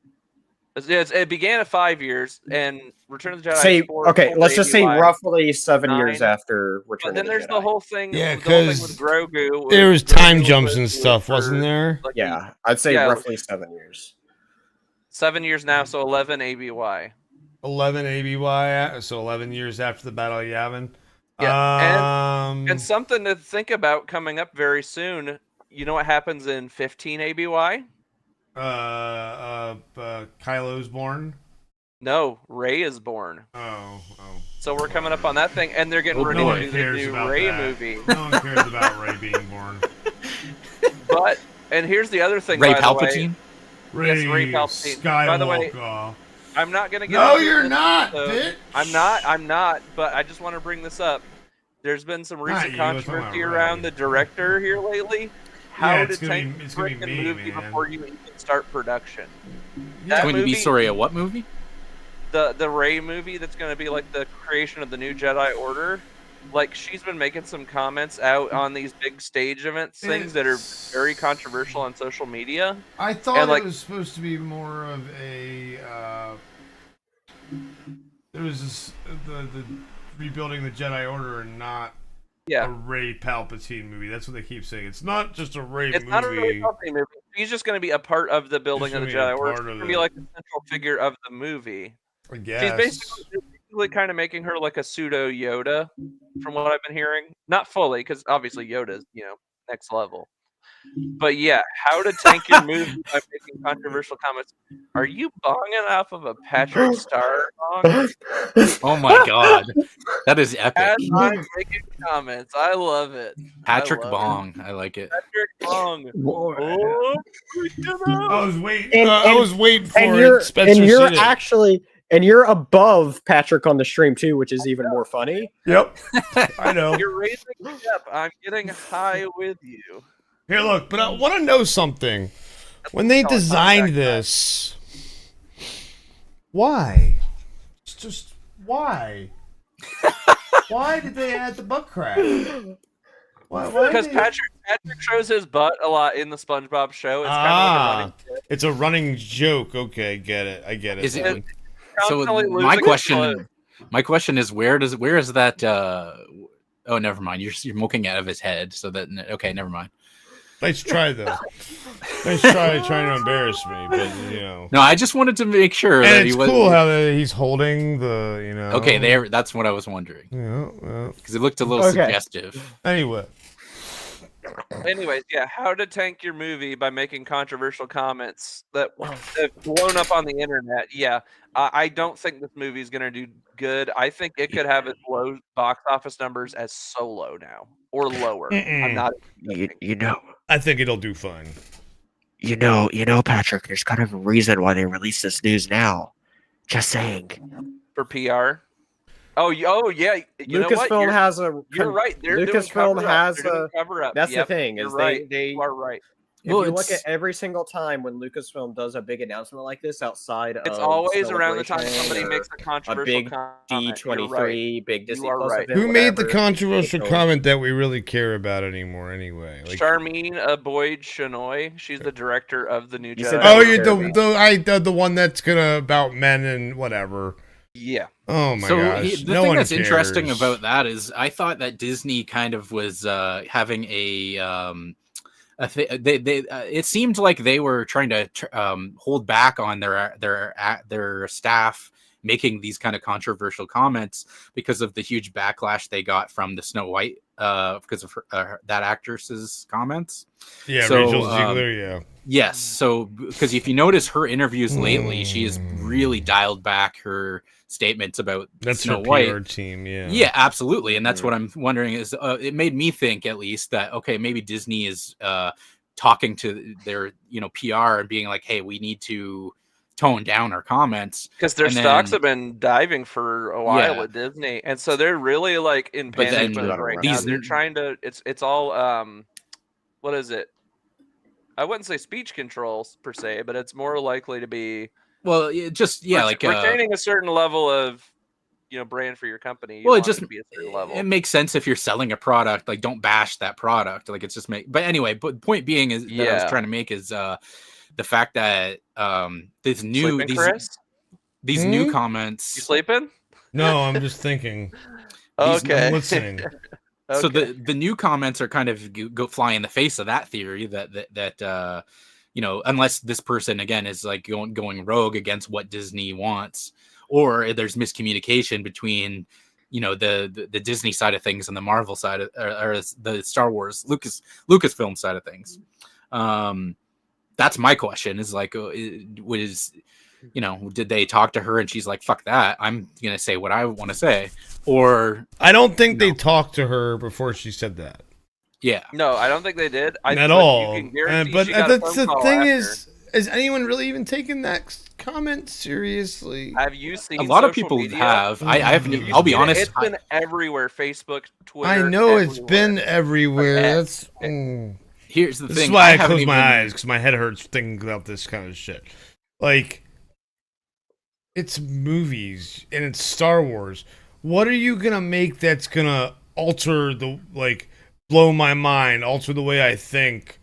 You're just gonna. It's giving me a headache, like thinking about these SJWs in Star Wars.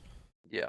I guess we'll see how, because the Acolyte's getting ready to come out, and I know there was a little controversy We'll around see. that. So I guess Yeah, I'm gonna how watch Acolyte that, does, not we'll thinking that it has judge. anything to do with. Yeah, see, I'm not going to either, but I want to see Yeah. how, what's the response going to be around that? That's more what I'm looking at. Sure. Like, what's the fan feedback?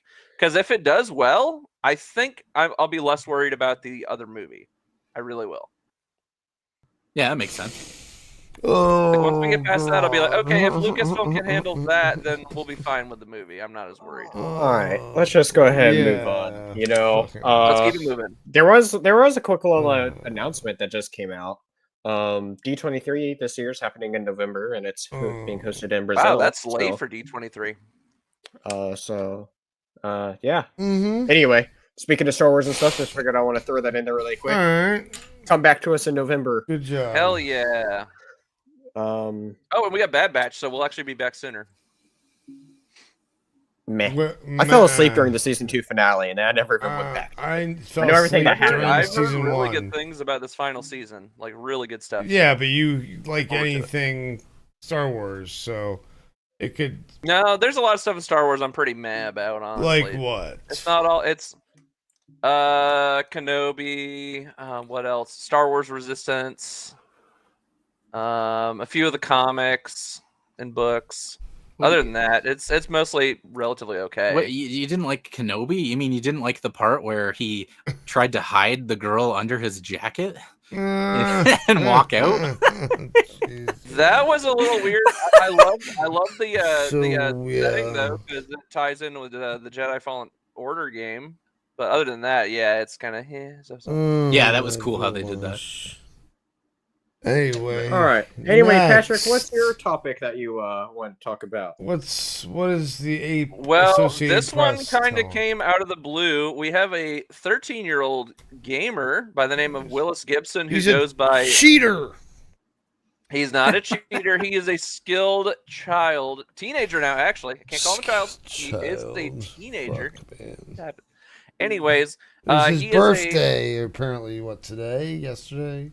I think so. Yeah. Something like that. But he did the impossible. He became one of the guys in the Tetris community who learned two different techniques called tapping and rolling. And it's generally where you have to wear like a cloth glove on your hand because it is painful with these older controllers when you're playing these games, especially. Oh yeah, those you guys know this. oh, If man. you're playing on the classic NES controller, that is those corners. They'll hurt your hands. So when you see these professional guys, they're all wearing those cloth gloves because they're protecting their hands. I've built some big calluses on my thumbs from those controllers. From the original NES. Tap tap tap controller, tap yeah. tap tap tap tap tap tap tap tap tap tap tap tap. But they found out you can actually tap the back of the controller and still get A/B inputs and arrow inputs as well. Because I think Tetris is mainly on that D-pad more than anything.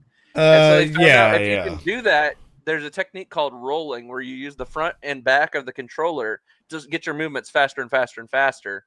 And so the Tetris community for years has, I think mainly in the last 2 years, has really perfected that technique. And so there's been a bunch of guys, they keep going back and forth, busting records. And there was a guy who got into the stats behind the coding for Tetris and found out at level, I want to say it's level 155. 157. No, 157 is the record. Oh, okay. 155 is the level where you can start to break the code in the game. So Blue Scooty here was trying to beat it at 155. He actually messed up and the game continued to 156 and 157. And he was like, oh, shoot, I got to get a game break here because we're already past the point where you can technically get a game break. And that's where at level 157, gave him a kill screen. He got the kill screen. We missed a big opportunity to make a Donkey Kong kill screen joke. Sorry, keep going. Chris Pratt killed Donkey Kong. What? No, the Donkey guys. If you're interested, we got a Donkey Kong kill screen coming up. Oh yeah. That's a what King was of Kong. That? King of Kong. There's 2 or 3 documentaries out there. Gio's watched it. I've watched it. I know what you're talking about. Okay, that's there we go. That's a great documentary. That's all that matters. Billy Mitchell in a certain light. Yeah. What was I gonna say? I can't remember what I was gonna say. So continue. Anyway, we got a Tetris kill screen coming up. Blue Scooty's gonna get it, and he did at level 157. He is now the world record for getting the kill screen, and nobody's ever done it before.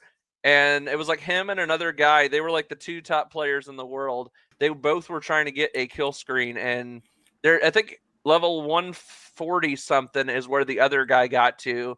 And the reason why it's an issue is because at a certain level, the colors change. The color palette changes on the actual Tetris blocks. And there's one where they go gray and black as the actual color palette. And if that seems to be the level most players have a hard time getting past because the blocks are coming so fast and the background is already black. It's really hard to get past that level.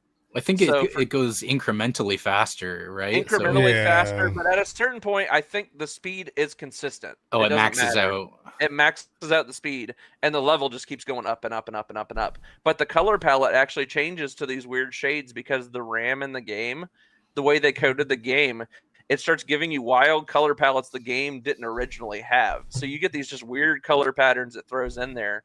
And there's a level, I think they called it Shadow, which is the one that's gray and black, and that seems to be the one that trips up the most amount of players. But if you can get past that level, you get into these higher ones closer and closer to the kill screen at 155.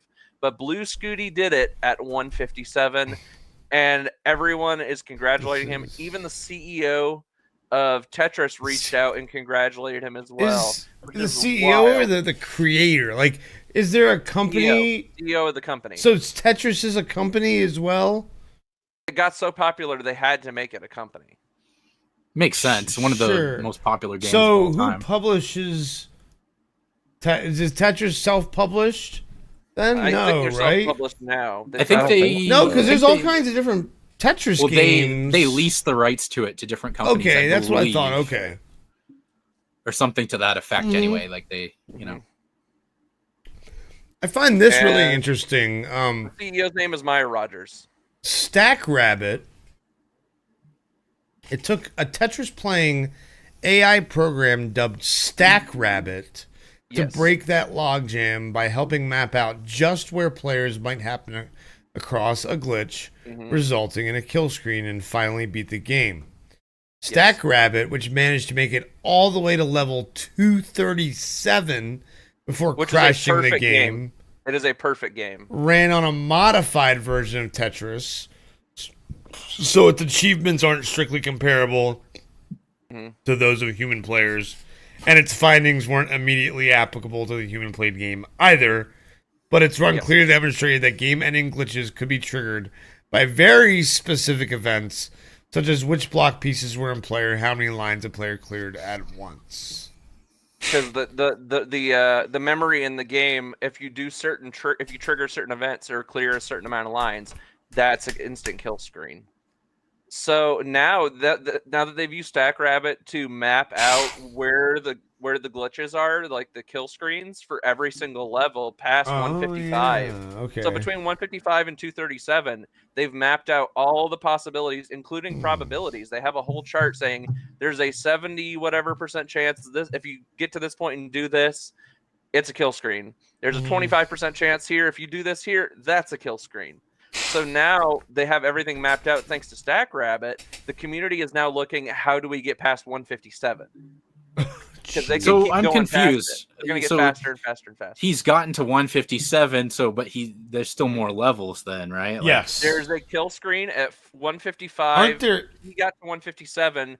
There's more kill screens between there and 237. Aren't there And then like when you get to 237 999 levels? No, Probably. no, because the memory in the game. Oh, right. If It's you not- go all the way to 237 and it crashes, it loops back to level 1. Okay, because I feel like in this day and age, the technology, yes, the original Tetris maybe, but Yeah, in they're this playing day and original age, Tetris. yeah, but in this day and age, think about how many levels a game of Tetris could have using modern technology. Modern hardware, and that's the thing. Every version of Tetris is going to be different. Just the way they code them is going to be different. So Yeah, but it's that's such a the simple reason they're playing the code. NES version is because the NES version, I guess, is the one they use for logging records and things Oh yeah.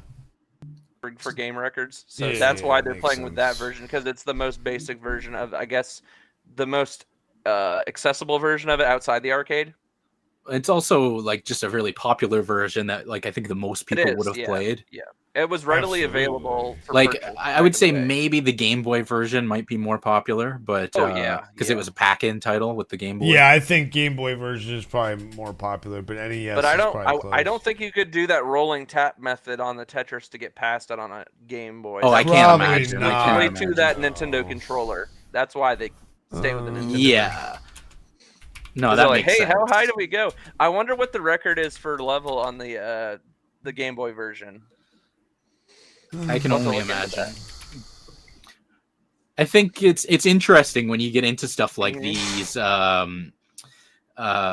using these kind of exploits to get further into the game. I think on one hand, I appreciate it from a technical aspect. It's like human ingenuity knows no bounds, and It it's like is, when you want to achieve something, you'll go to whatever lengths to do it. And so And it's not cheating. It's a literal physical skill they learn. well, this is the way I'll put it: is like I appreciate it from one perspective, but it's not as impressive. Like when you look at like even going back to King and Kong, those getting those kill screens in those games, that was well, I mean, Billy Mitchell aside, because he's yeah.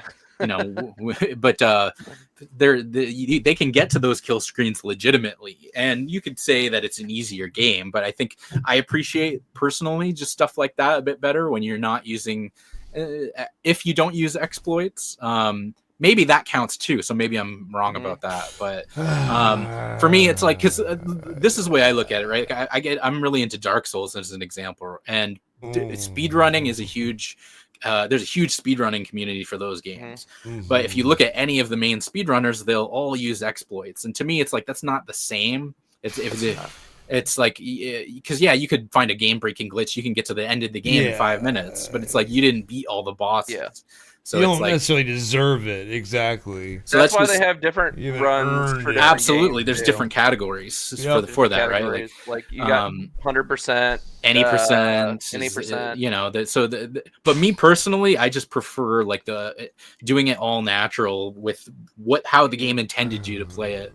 So that's how I do it. But like I said, I still appreciate just the fact that they can go in and find this stuff in the first place, and doing the amount of work that it takes to do that, I think is worth acknowledging. Like the Ocarina of Time speedrunning community? They are wild.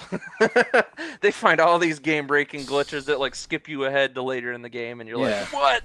Like that stuff's all cool, but it's like, to me, I want to see, just do it the way you were intended to, and then let's see how good you are. You know? Yeah. Which I understand. It's like, you don't want to spend 8 hours on a speed run just to fail. Like, I get it.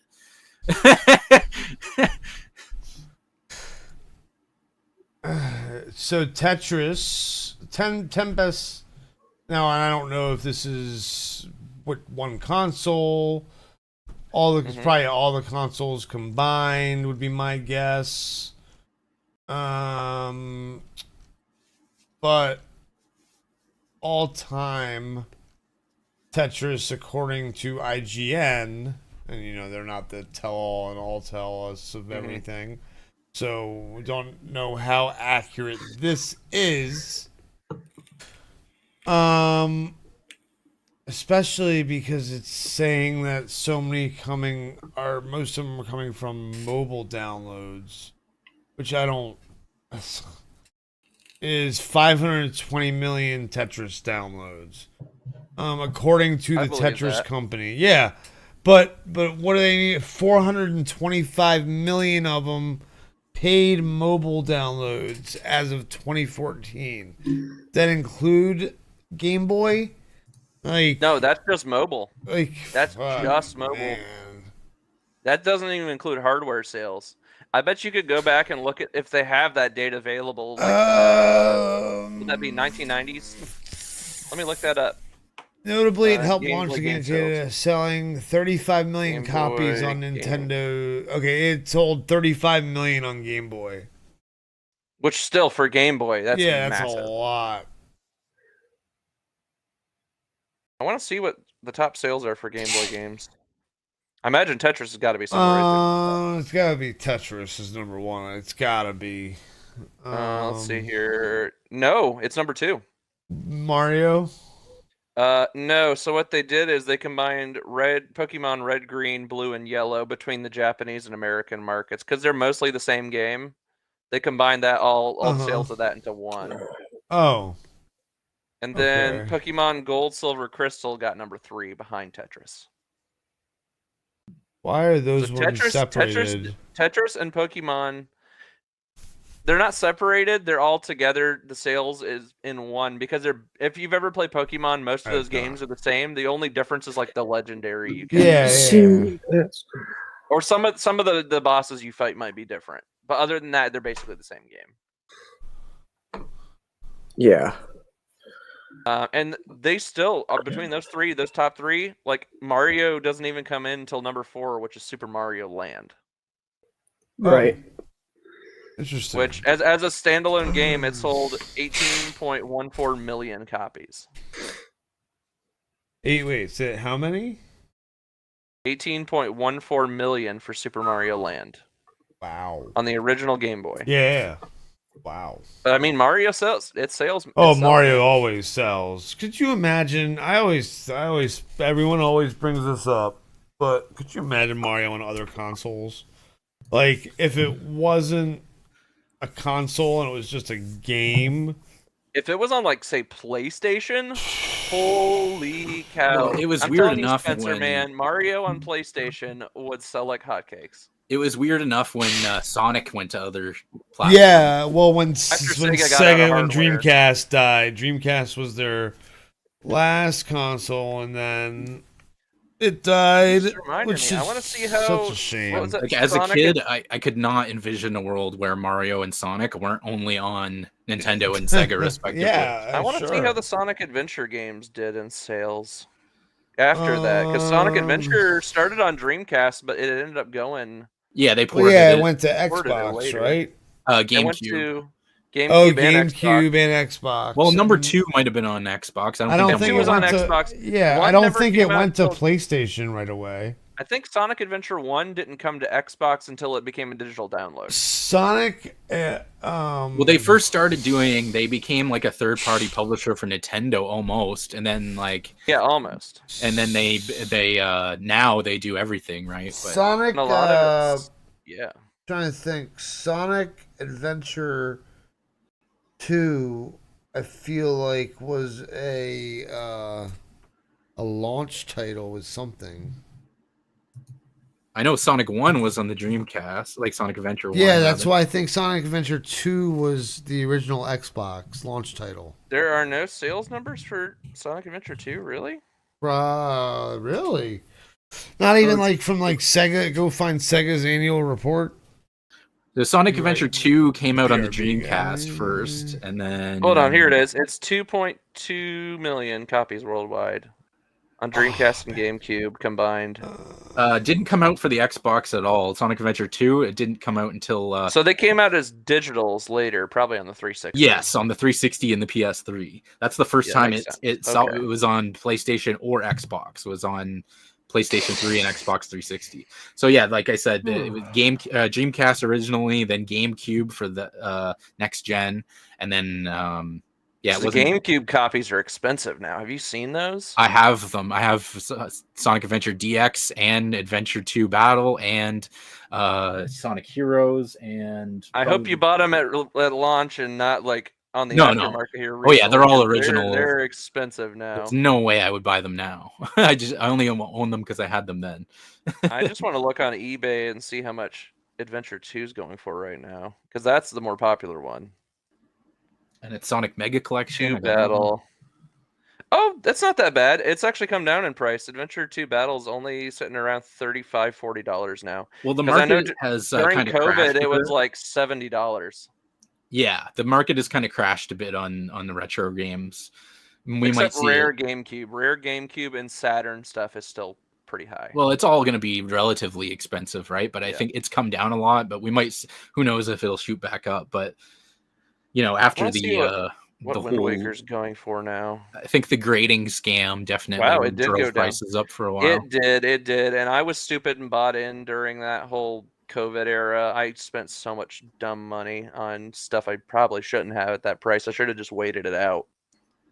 Well, then there was. I almost did some panic buys because I was like, "Oh my god!" See, I did too, because I thought the price, like at that point, it's like if I don't buy this now, that price is just going to keep going up. But luckily, you know, sometimes that's when a good time to not have money. Yeah, see here, see, I got Twilight Princess, and when I bought it, I got a like really nice. It's not sealed, but it was like really well treated. It's complete in box. I bought that I think for $115. It's already back down to $75.80. Wow. Was it the GameCube version or the Wii version? The GameCube version, because I was told the Wii version, because of the way the nunchuck worked with the nunchuck and the Wiimote, they wanted one to be sword and one to be shield on motion controls. And based off the way, I think it was Wiimote left hand, nunchuck right for most people.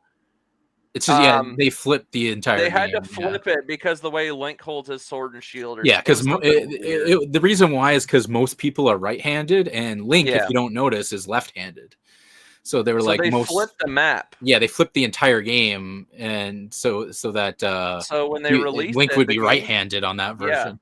Yeah, the game. yeah. And so in the GameCube version, they kept it original, and so I found out the GameCube version is actually the canonical version that they originally were going for. So when I was like looking, I was like, which one do I buy? Because I got a free Wii around the same time. And no, what? Yeah, I think it was around the same time. I won a free Wii, and I was really excited about that. And I was like, okay, which version do I buy? And everybody's like, get the GameCube version. And then I looked at the price, and I'm like, oh god, I gotta spend that much for the canonical version of Twilight Princess. I was like, okay, I'll pony up. I know the Wii version was one of the first exploits had it on the disc for the Wii, the Twilight Princess. So that was one of the reasons that a lot of people bought it. All right, we are on a tangent. So you want to move on to the Xbox Developer Direct? Stay on track here. Developers. Well, yeah, we can start on that. I know that's what Chris was wanting to talk about, but we can go ahead and get started on it, I suppose.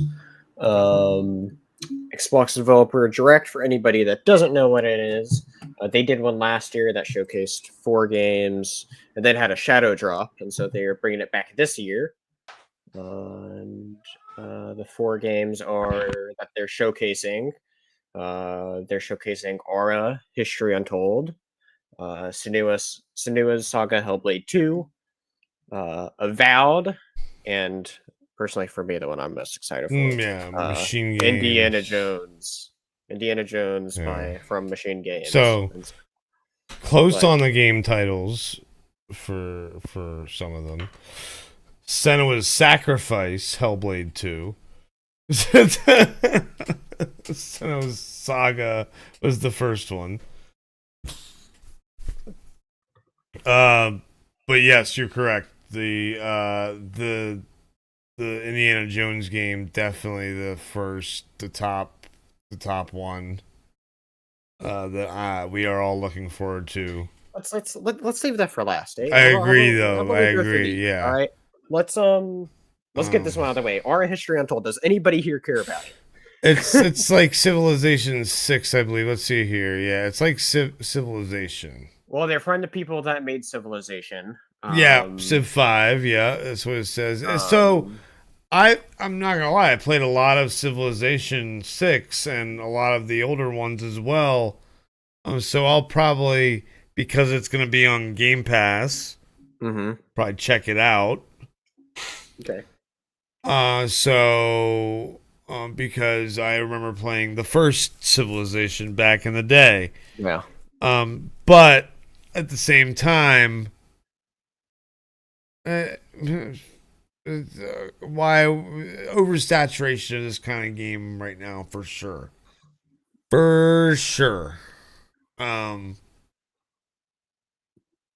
But for our History Untold, they're going to unveil, and I don't know why I have this up, it's nothing exciting, but I'll read it. Exclusive new gameplay, share details about the inspiration, which we know is probably going to be Civilization. Key features and a road ahead for their upcoming historical grand strategy game. Anyone excited for that one? I mean, it's the one I'm least excited for. Not really for me. Like, I don't have anything against those kinds of games. Like, I don't find them boring, games, but like, they're the kind that's like they're cool. They just take a lot of time to learn that I don't necessarily have the patience for. Well, I'd rather play. Yeah, that's part of the issue. Is if you have other people you're going to go game with, things to do, that's not the kind of game for you. The last time I played a lot of Civilization 6 was when it was free on Epic a couple of years ago.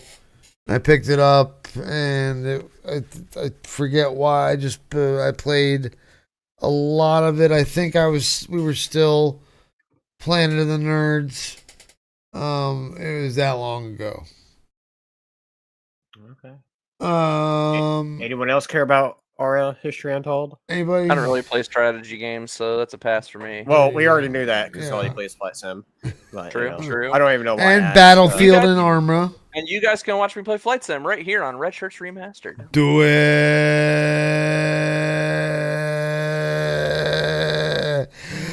Oh, God. Wow.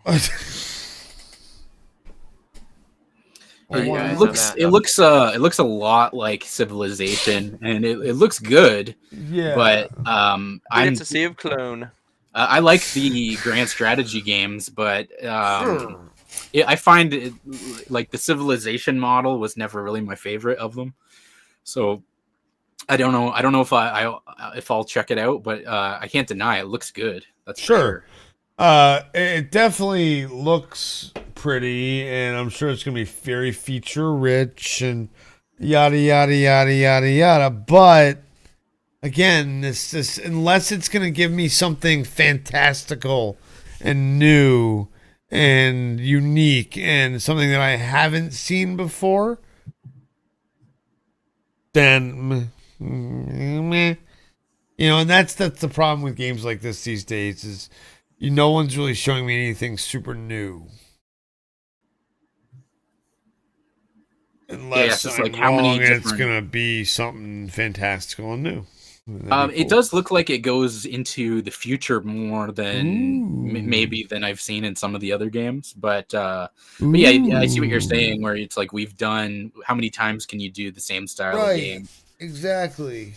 And it's like, especially when there is already Civilization out there, it's like, what are they going to do better than what Civilization has done? Yeah, and they know because they've been part of Civilization before. Like, so it's I think if there's anyone to do something big, it could be them. But we'll see. yeah, agreed. Next game we'll talk about is the. Oh, you were right. Damn it. Senua's Saga Hellblade 2. I was really confused by when he. Is Said Senua's that Sacrifice the first one? I don't know. I haven't What? played it. Anyway, God, you're useless. I know. You're like turning into Patrick. Not That's quite me. that level yet. Did you just say that's me? You didn't say it right. You didn't say it right. Yeah, it's me. It's Uh, me, There you go. That's It's a better. me. Get So- Bowser. Soldier Boy. It's a me, a Soldier Boy. Oh, that's the Me, new a Soulja Boy. Soldier Boy song. It's So a long, me. Gabe Modi. Bowser. Rick and Modi. So long, Gabe Bowser. Speaking of it's a me, I love Patrick the other day when you were like trying to talk about my dogs, and you're like, I Oh, forget and I forgot Bodhi's name. Bodhi's name, but then you also forgot that I have 4 dogs. I don't think I've ever met your other 2 dogs. Piper is the one that's been around the Well, longest. obviously, Piper. then Piper. I always forget Piper. Okay, I do know Yeah. Piper. Frodo is the youngest one, and then Frodo's the youngest Newman. one. Newman is actually Gandalf's Newman, brother. right. I'm gonna write their names on a sticky note and slap it up here on my, just so I'll remember them. It's like I've never You met guys- Piper. Yes, you have. Numerous Yes, I have times. briefly. No, numerous times. I don't think numerous. so. Well, because she's old. Well, and then she that's doesn't- you're not paying attention. Yeah, because. I hear you talking to Piper all the time, but I don't think I've met Piper very often. Well, not recently, Um, but Not recently. Yeah, no. There's been a lot of Newman and Frodo lately. Well, they're the puppies. They're the babies. You got to show the Yeah, I'm babies. trying to see who's. You got any babies nearby? I mean, I have Frodo's a baby I could get. Frodo's but, yeah. sleeping. Piper and Bodhi are sleeping right here, and Newman's upstairs sleeping. Okay. That's Newman has sleeping time become for the like puppies. Amber's baby, and Frodo Aw. mine, and then Bodhi and Piper are always stuck down here, poor things. So get when you want to banished. have time with Newman now, and Newman's with your With Amber. significant other there, the Amber, you're just like Newman, Jerry. Jerry. Jerry. But no, yeah, like when you said I only had 2 dogs, I was like, wait a minute, what is he talking Yeah, I about? forgot about the other 2. So thank you for the correction, guys. But it was like the Chris- random ones that you I chose know. because you chose. That's the 2 most recent I remembered. But Bodhi is like 4 years old almost. Yeah. Bodhi will be 4 in June. But What video game is this that we're talking about? I was just playing Flight Sim, and I was just like, rambling on like just to kill time up at cruise altitude, and I'm like trying to name dogs because like normally my dog would come in here and I'd pick him up and show him on camera on the stream, and I'd be like, yeah, I gotta talk about Chris's dogs. So let the record stand. Chris has 4 dogs, guys. I've been corrected. All right, back to Hellblade 2. All right, Ninja Theory, take us behind the scenes on next Thursday. Next Thursday at their studio in Cambridge, England. Give us some insight on how they are crafting Hellblade 2. The team will speak to the ambition and meticulous care involved in creating Senua's strategy game? Journey of Survival. Sorry, Sort I of read up survival here and read strategy. down. Yeah, sorry. Yeah. Creating Senua's story, a journey of survival. So yeah. All right. So that sounds cool. I think we're getting a release date too. Oh yeah, It's been time, and that game's been just basically in a polished stage now. I'm pretty sure we'll get a release date for all of these, or at least a release window, including the last one that we'll talk about. I don't know It's about not- well, Avowed still. That one they might not I give think us a we're gonna date. get a window at least. Yeah. Like, Indie, we're not. Let's they're just save gonna that. tell Save you, that. yeah. save let's it. Save it. Save it. The next. So Hellblade. Is Yeah. anybody looking forward to it now? Like, Yeah, it I- looks beautiful. I gotta play the first one. Still. Yeah, I me was gonna too. say that's the thing. Same- Is I'd same want to play the thing. first one first. This is. No. Remember how Thankfully, I you hear just the first one's short. remember? Well, yes, but do you remember how you just talked about that lack of patience thing? I feel like it's a game where you can easily lose patience because it's so cinematic and It's like God of War. probably Yeah. even more No. cinematic. Cinematics. Even more cinematic than that. And you're going to get caught in long cutscenes and that's You're part gonna of the feel like you're reason I not playing much. and I'm not going to have the patience for that. So I if you're feel in like- it for just story, I think you'll be okay. Yeah. If you're in it for gameplay, probably not. I'll check it out sometime. Yeah. But I've been again, hearing from early rumors it's testing really high. It's Is- scoring really high is in the test first groups one already. first one still on Game Pass? It Yes, is. I'm it looking at it right now. It's called Hellblade: Senua's Sacrifice. Yeah, which see, is that's why I my- knew I mixed one up, yeah. It's Look on at me, PC, mixing Game Pass, and probably console as well. Yeah, no, it's on if it's on PC, it's definitely on console.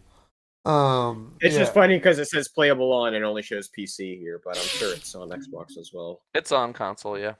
Yeah. No, I know it's on console, Yeah. but Yeah. for whatever reason, in the PC app, it's only listed on PC. Yeah, that's weird. Very, very Uh, odd. But besides the Oh. point, it I don't Anyway. know. Visually looks great, but I just don't care because I. Yeah, Unreal Engine 5. It's Oh, gonna yes. be beautiful.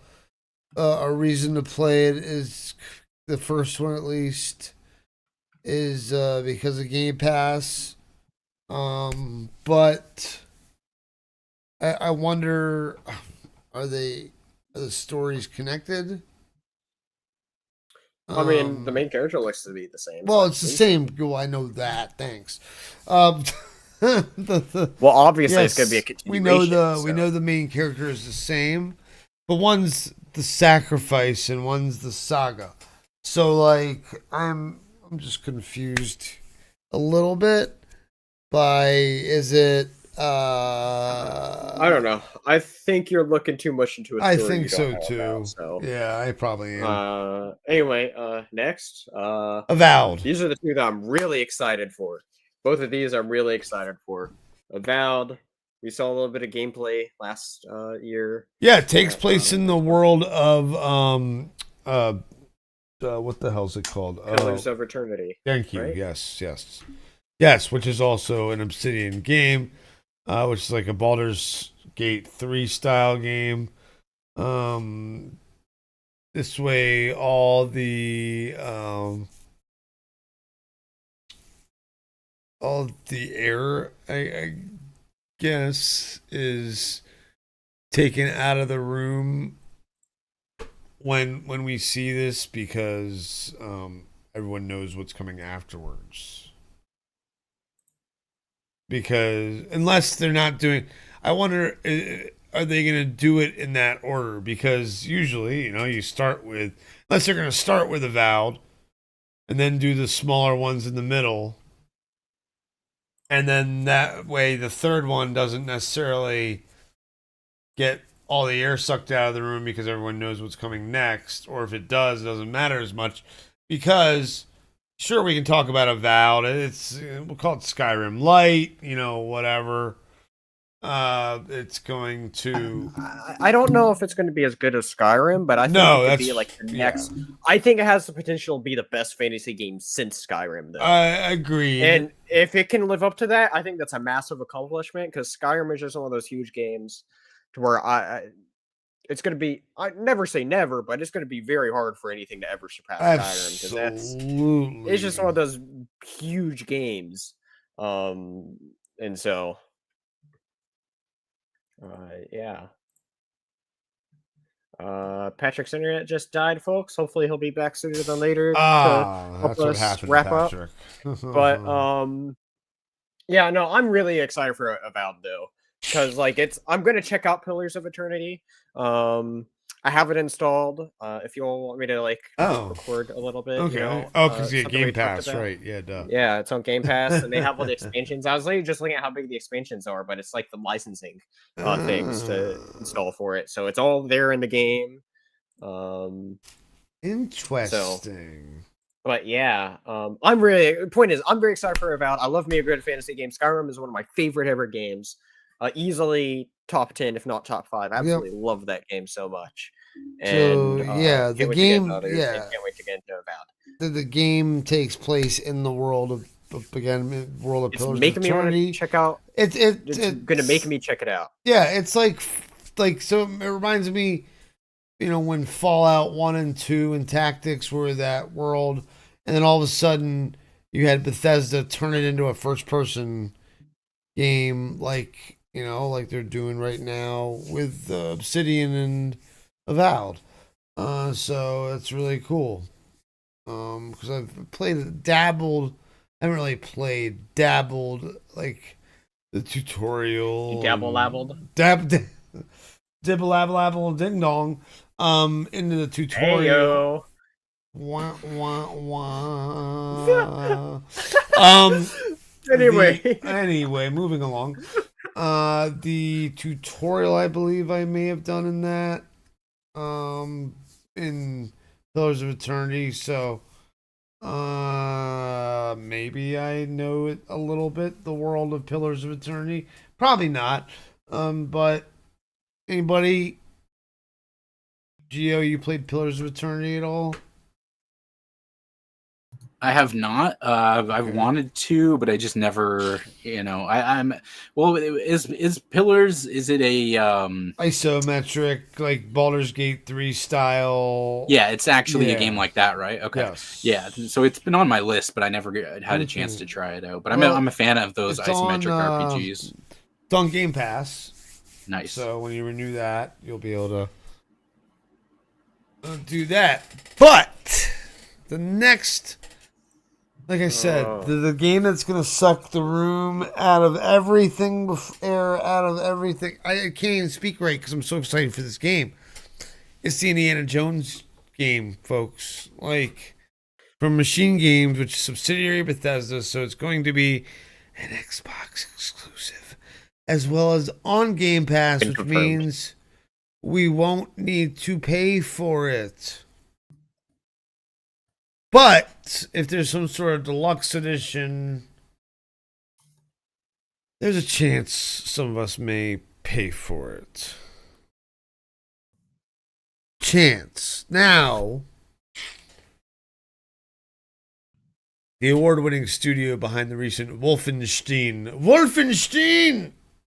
series will reveal their upcoming Indiana Jones game an action adventure that puts players in the leather jacket more of the legendary archaeologist adventurer. Archaeologist, period.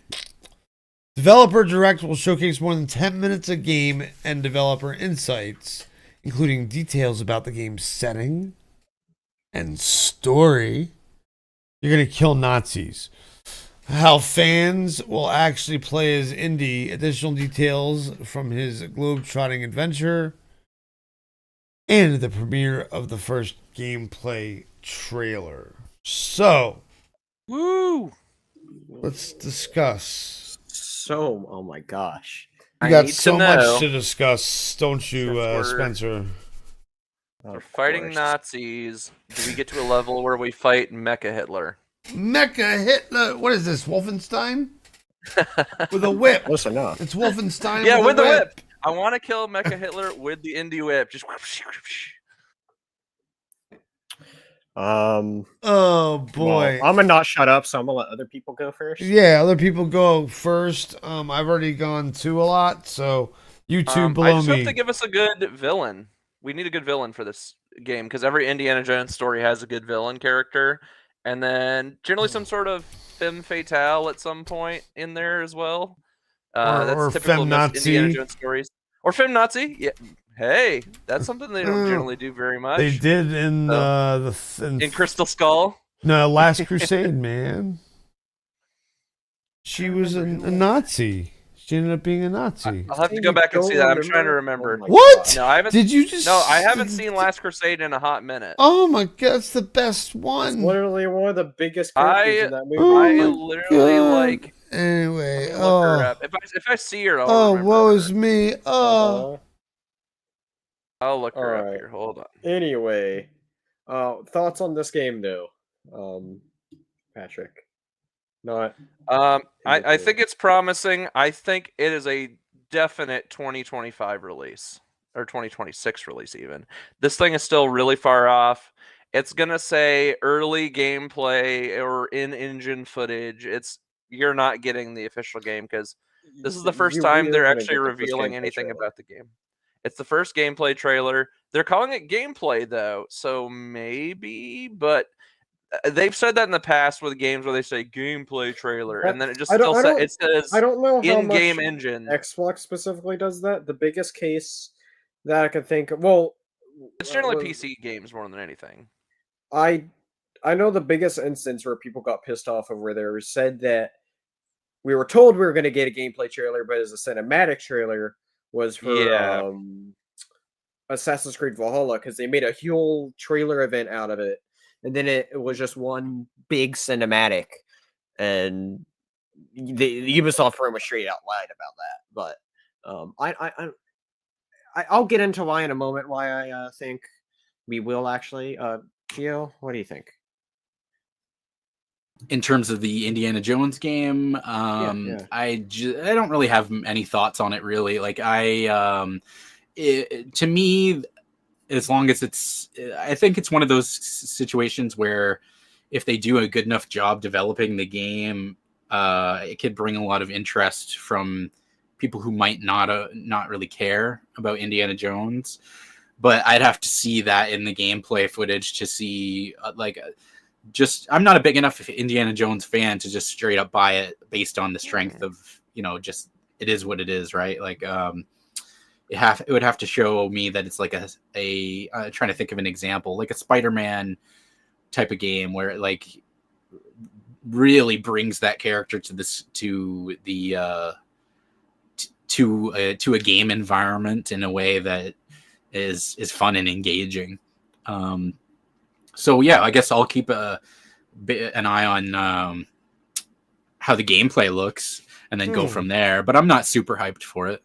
I have to ask, Gio, and maybe because we have a bunch of different generational gaps here, and Yeah. most of us are on the American side of the border, though.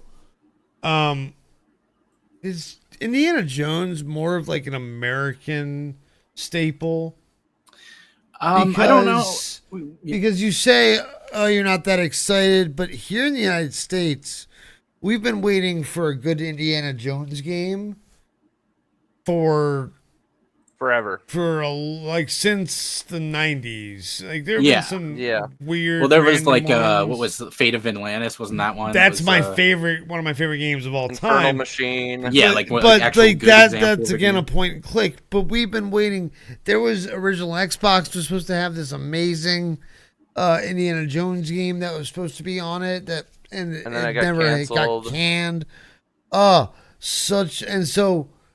But here we're so hyped for this game because, and again, that's why I'm asking. In Canada, like, is Indiana Jones not that big of a deal? Yeah, I'm not sure if it's a Canada versus America thing. I can really only speak for myself in that I've seen, we watched all the Indiana Jones movies when I was a kid.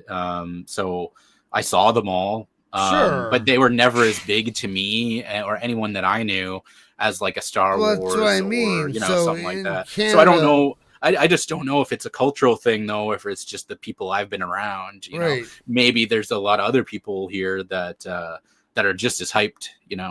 But Sure. I never got that impression that it was like an American thing. Like because there are some things where it has a more cultural appeal to Americans than it does to Canadians, but I never got that impression from Indiana Jones. So it's tough to say, but that's not my assumption anyway. Okay.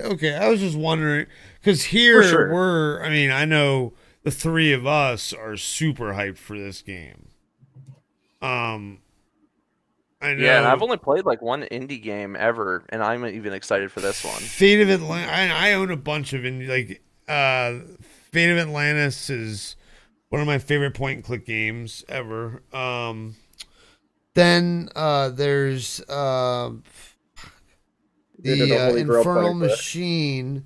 Yes, Which that one is the one that is on Xbox, right? I played those older ones. That was on Xbox. Infernal I'm pretty sure Machine there's Is one that on the the Wii. Xbox one, or I think is PC, and that might be is it PlayStation? what's the one that they gave away? Hold on, now I got to turn on my Xbox. There was an old Xbox one. Oh, I the remember Emperor's playing, whichever Tomb. one was on. No, that First was. Which I heard, I think Emperor's Tomb is the one that's generally not well regarded. Like they say, the Yeah, first half of the game is but that's good. also and then isn't the that a ending sucks. mummy movie?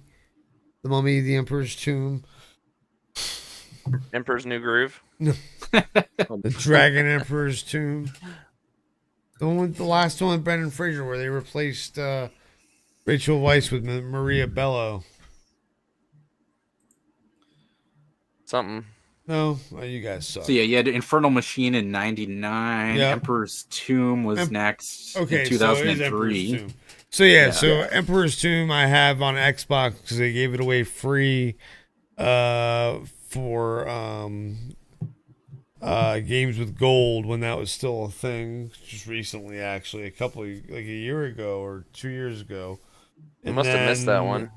Infernal Machine I have for free, I think, on Amazon because they gave it away as an Amazon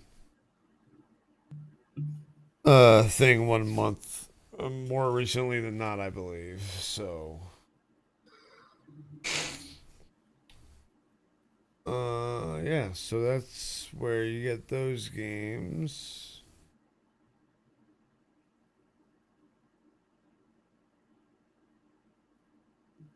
What about your thoughts on the new one that's coming out? I mean, I know you're just talking about you being excited for it, but like, I don't know, anything. Well, I'm wondering, is it going to be first or third person? Because I had heard rumors it's supposed to be both. Yeah, well, which Like, would you'd be able make to switch 'em. sense because the Wolfenstein want you to have games, that I believe, are first- both. yeah. Are they not? The newer ones, maybe. Yeah, but I know classic was all. Oh, first I know person, 'cause that. it was Yeah, all the about classic Doom ones are engine. always first person, but they're not the ones that made it. It made the classics. Yes. But I'm trying to think. But for this, I feel like it would 'Cause we both never be had a good first-person indie because game. whip with third person, shoot And first shooting, person. first person. No. But if you want but whip, iconic whip, shots, I'd rather Whip would be have third person. third person for whip. I don't know if they ever did a Uh, VR version down the road. here's the though, thing- whipping in VR would be kind of cool for Spencer. Hey, wow, That came out wrong. Whoa! that came out very wrong. Hey now, Oh, that's All good. right. you're not an I'm gonna- all-star. Keep it there. I'm sorry. Um, we got whips and stuff. I'm definitely not whipping it I'm out. Tally. Oh, Tally. I was gonna say though, You want to it's get like, I don't know- high? Sorry. I was gonna You already say, as are far as high. Very. First, third person. Ugh. I don't know how I'd feel about a game where you play such an iconic character, Iconic? first person, And then not really see him, yeah. Yeah, you know, it's like. Yeah. I mean, I can understand part of the immersion of going I through some feel places, like- but I feel like I'd enjoy more of the Mhm. game being third person than first. What? Have we had a game where they've done that to us? Where I they've mean, done us dirty, where they're like, "Here's an iconic character, but you're gonna play in first person." Right, like when we say iconic, we mean somebody that's brought elsewhere into the game, right? Like just to be Yes. clear, because of course there's Yeah. plenty of characters that are first person that been made iconic, like Master Chief. Sure, Din they're Guy, supposed to be first person. but they're supposed to. And be first now person. they're also available to play in third person, so it's like The only successful example that I can think of off the top of my head was the Chronicles of Riddick game was first person, Mhm. and that was an excellent game. Oh. You couldn't see Vin Diesel. Yep.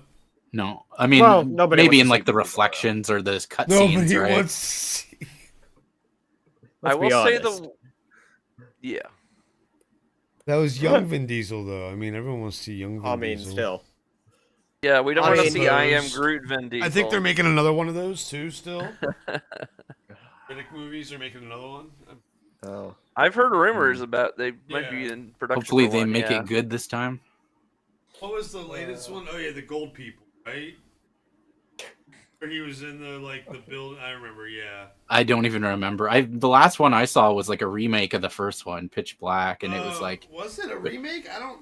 there was one that was remake. basically, well, I don't know if it was essentially like a remake, like it was hit all the same beats as the first movie. Maybe not like storyline wise, but it was not great, in my opinion, anyway. So The game to me, They though, need to that's do something coming to different. mind, when it comes to first person, third person, is specifically Star Wars Shadows of the Empire. It had first person, third person, yes, and yeah, and kind of made Dash Rendar an iconic video game character. Absolutely. Starting as a video game character. it's one of my favorite. That's great. one of my favorite There's several storylines moments in that Star game Wars. where you're in first person, and then there's a lot of moments in the game. Most of the game you are in third Wait, person. so you didn't get to choose? Well, there was I think you different. There was could. like you there could was certain levels you could switch back and forth. well, because there's some levels where you're in the speeder and you're in your Yeah, your yeah. ship and stuff, and then True. there's different. Yeah, I mean, yeah, that's the thing. I'm like, open to a whipping- mixture. Yeah, I'm okay with both. I am too. I would. Yeah, I mean, think about the. You're right about the whipping though. Like, whipping would be better in third person, right? Here's the thing, though. All right. No offense to Machine Games, but they have the perfect template that Yeah. PlayStation already set up for them. So, God of War, yeah. what? No. I know Nathan Drake. Spider-Man. No, Uncharted. It's Scooter Uncharted. Man, Uncharted. Yeah, guys. obviously Spider-Man, you know. Web Whip.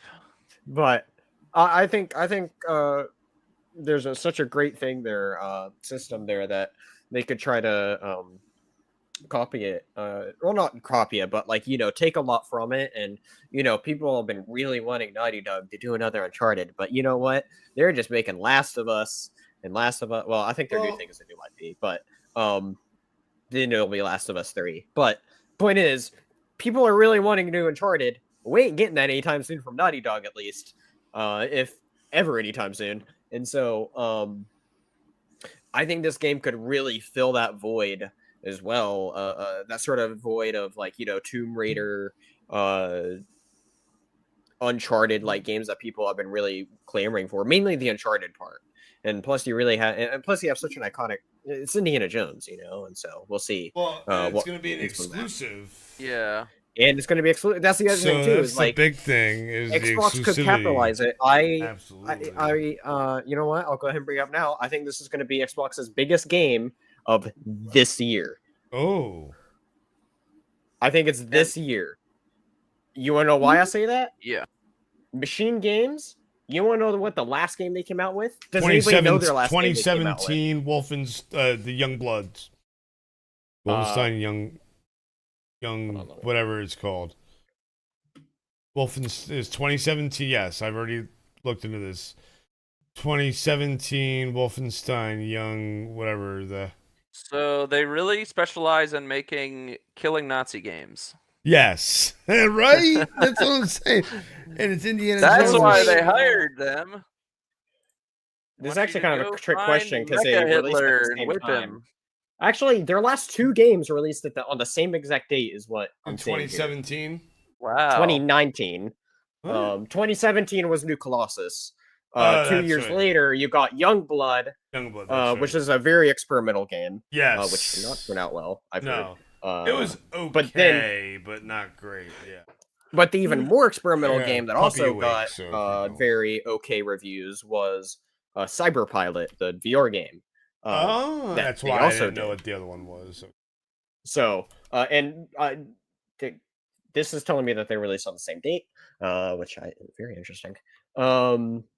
So yeah. Anyway, point is, I was going to this. This is from since 2019. We're now getting into 2024. Obviously, that's we just came into 2024. So we're looking at 5 years here. All right. Now, I'm not saying it was 5 years of fully active development, but they must have known by the time they were finishing up these Wolfenstein projects, hey, we're going to be gearing up for an Indiana Jones game next. It's not like they're just there twiddling their thumbs doing I'm trying to think, absolutely when nothing. did they even start talking about the Indiana Jones game? I don't even think it was that far back. I mean, unless it was under the table. I feel like the announcement was in 2022, 2021. But here's the thing. That's what I'm saying, though, is here's the they Bethesda official. It's let's see what day this was. 2021, January 2021. So very beginning of 2021. So that even Yeah. helps my point even more, because we're talking Yeah. 3 years now that they would have been active development, and even before Yeah. that was the full active development, they may have started just before then, gearing up for all that active development, Yeah. starting at that active development, and even before then before they'd even then start it, they would have still then started planning the game, trying to figure out what mechanics, the story, writing the story, all that stuff. Like I said, game development nowadays takes a long time, and that's why I know you were assuming, hey, this is going to be farther out. But you have to think about this. Yeah, because it's normally a 6 or 7 year cycle. So for even it to be like a 3 or 4 years, that seems too soon. I wouldn't say they're that far. I think it's worth looking at more closely. Unless it's more of like an arcade. If it's like an arcadey game more, then I can understand it being like 3 or 4 years.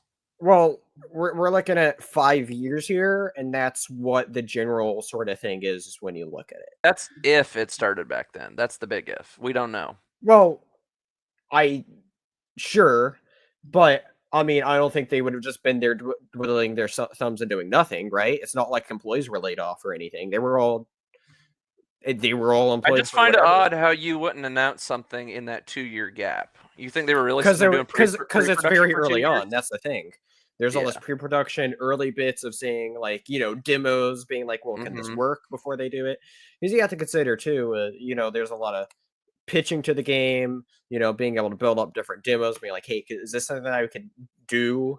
Very rough demo, right? There's a whole process at the beginning. And then COVID happened. That's the other big thing to consider is COVID happened. So that's how part of far it did too. they really get into development? Here's the thing, though. For the situation, I don't think it would have affected it that bad, because when you think about it, they would have been very early on to where a lot of that stuff could probably be done very easily with how early they are. At home. Can do a lot of that early stuff at home. So I don't think it affected them that much, honestly, because we're at this time to where I think not much of what we're getting now is really that affected, right? We're now getting these movies that are now filmed post-COVID, shows after post-COVID, and all sorts of games now, to where I think a lot of their heavy development cycle, less of it's a delayed game year after year, like Skull and Bones. It would have been like pre-productions where they could have easily probably have done it through COVID. But anyway, like I said, I think this game is 2024. Even Xbox, somebody that knows stuff about Xbox, even hinted it'll at be end of year probably. Oh, absolutely! It's going to be It'll be a possibly Christmas the release. biggest. I was about to say it's going to be possibly the biggest holiday title of this year. It'll be fun. We'll be ringing in the end of the year, like we're playing Indiana Jones, baby. Here's the thing. Think about this, right? You know, we had for a bit, Star Wars in December, but now we can take that new slot for Indiana Jones. Here's another thing to think about too: is a lot of the Indiana Jones movies are typically summer releases. So could they delay till say like April or May next year, like late spring? Is that another possibility? I don't think they. See, here's the thing, though. I think that's apples to oranges because of the kind of thing it is. You're talking about a movie versus a game, right? I think it would release games can kind of come out whenever, whereas like movies, like you get more of a feel with the movie. Like, okay, this kind of movie will probably fit better at this time of the year. Sure. I think specifically though for this game, though, I think it'll hit right in like that late fall, early winter sort of thing. It's going to be it's like going to hit November, hard December. big thing there, possibly. I'm trying to think. Let's see what other big games are coming out. We don't even know much about the second half. Here's the thing: we barely know anything about the second half. There's just a lot of things without dates, and a lot of that's just because of a lot of those are those tentative 2024s that never have any listed dates that are at the very end of the year. They love doing that in the game world. Let's see here. Second half of the year. I'm looking here. Not much. Not much. August we got Black Myth. Hold on, is this last year's? No, that's this year's. This is Black Myth Wukong, and then in September, we're getting Space Marine 2. Space Marine 2, and then everything after that we don't know. Yes, and so we're in a point here to where I think that is possibly where it's going to be. It would make sense based off the release calendars of what's being announced. But Xbox is kind of weird because sometimes Phil Spencer will drop something like years in advance. They've been known to do that at Xbox, where they'll drop it and at the very end of the trailer it just says coming soon. Or they'll give you like a year. I'm hearing from people that's coming much sooner than you think. And I think that makes sense because you have to look at how far developed this game is. And so I think the pieces line up. I'll be skeptical. It's 5 years, Patrick. What more do you want? That's your standard 7 years of development. We talking about Indiana Jones? We're talking about a different game. We're talking about Indiana Jones. Okay. Patrick's skeptical that 5 years is enough time. 4 or 5 years, is that enough time to make a polished game? Yes, I've heard that is Indiana the average. Jones... That is the average span of a game. Patrick, if you look at if you look at the history of Indiana Jones games, they're not typically super long either. Yeah, but we don't have any really AAA Indiana Jones games. There's never been. Well, can you really say it's AAA with Indiana Jones? Because it could be a AAA studio, but is it really going to be a AAA? Indie game? Absolutely. Because I don't see it being a AAA game with 4 or 5 years development. Absolutely, I do. Yes, I do. I can see it being a AA game. No, AAA 5 years is. Dude, they pump out Call of Duty, which is a AAA game every year. Yeah, and they're all crap. But then 5 years is plenty of time. It's still a AAA game. Patrick, 5 years is the standard average of a game. Mm-hmm. But modern standards are now 7 years. That's the standard for a console generation, not a game. Yes, that's what it's at now. It's 7 years. That's what I've literally been reading in the trades. It is 7 years. That is the new standard for a polished AAA game. No. Well, and the term AAA is kind of like lost all meaning at this point. It really has. AAA just means the studio has a lot of money. The expensive developer, the expensive publishers. That's all AAA means. I mean, there's like certain titles that still come out that aren't, super deep, and they're still consider them AAA games in the modern standard. Yeah, because of who published them. Yeah, like I consider Starfield. I guess it's a That's a it's a AAA weird game. niche. It's AAA, but it feels like a AA game. at Yeah. times. Last It's one AAA. It's reported- just not good. It's just not a great game. Yeah, it was definitely underwhelming for sure.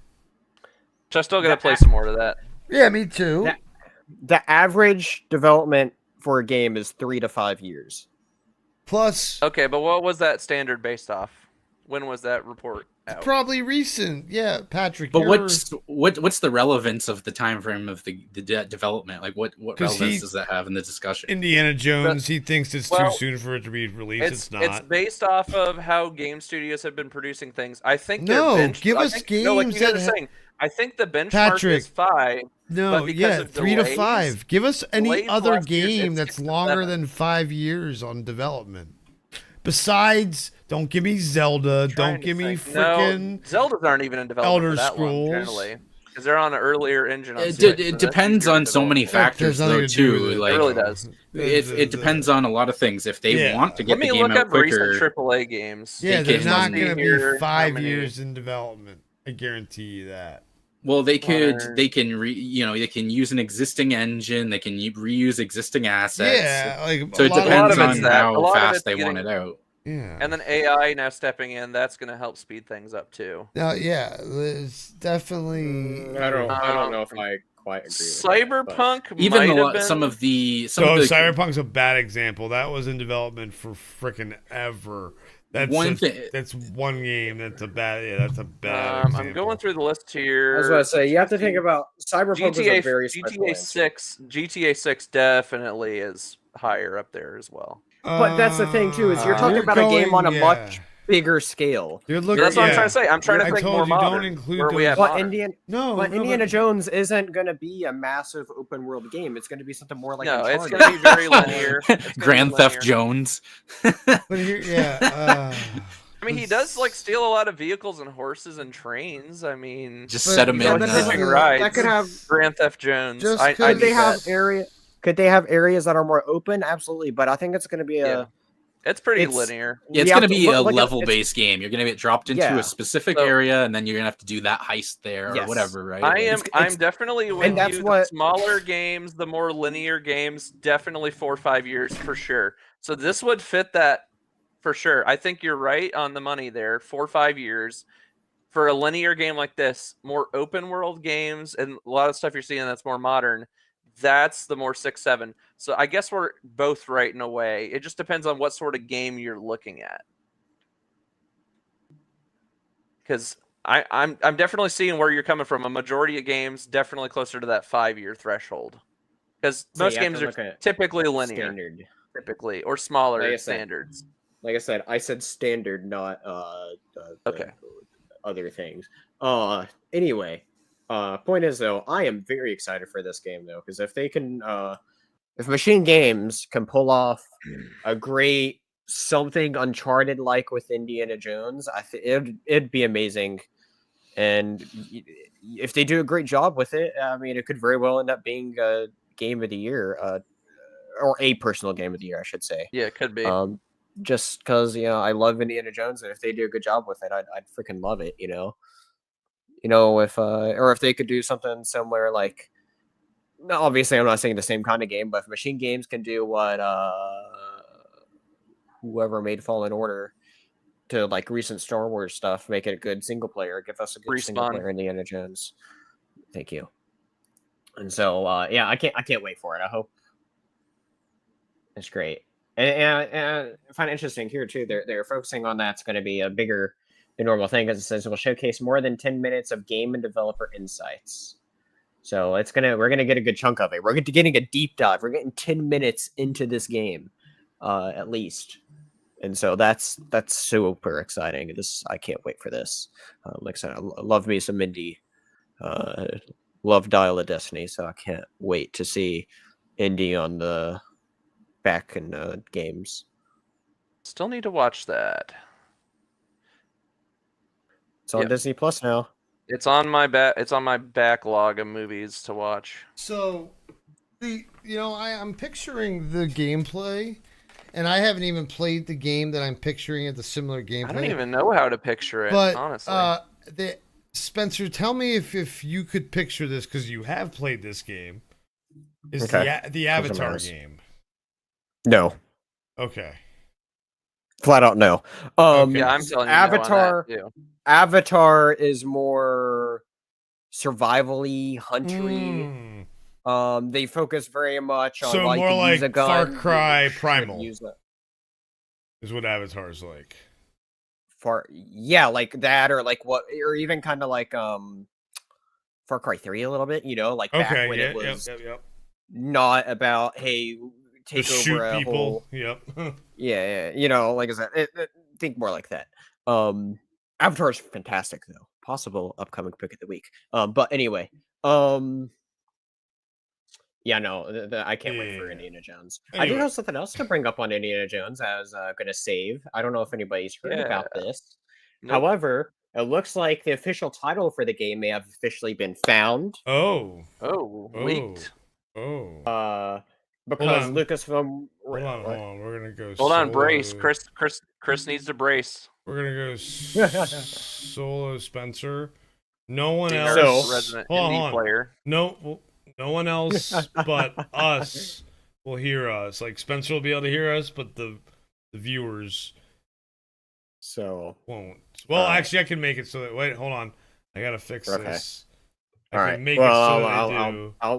I'll babble on while you do that then. So like I said, just to give a little bit of background on this, that's from Twitter user Curaxis. Like this is by, Firaxis, but Curaxis.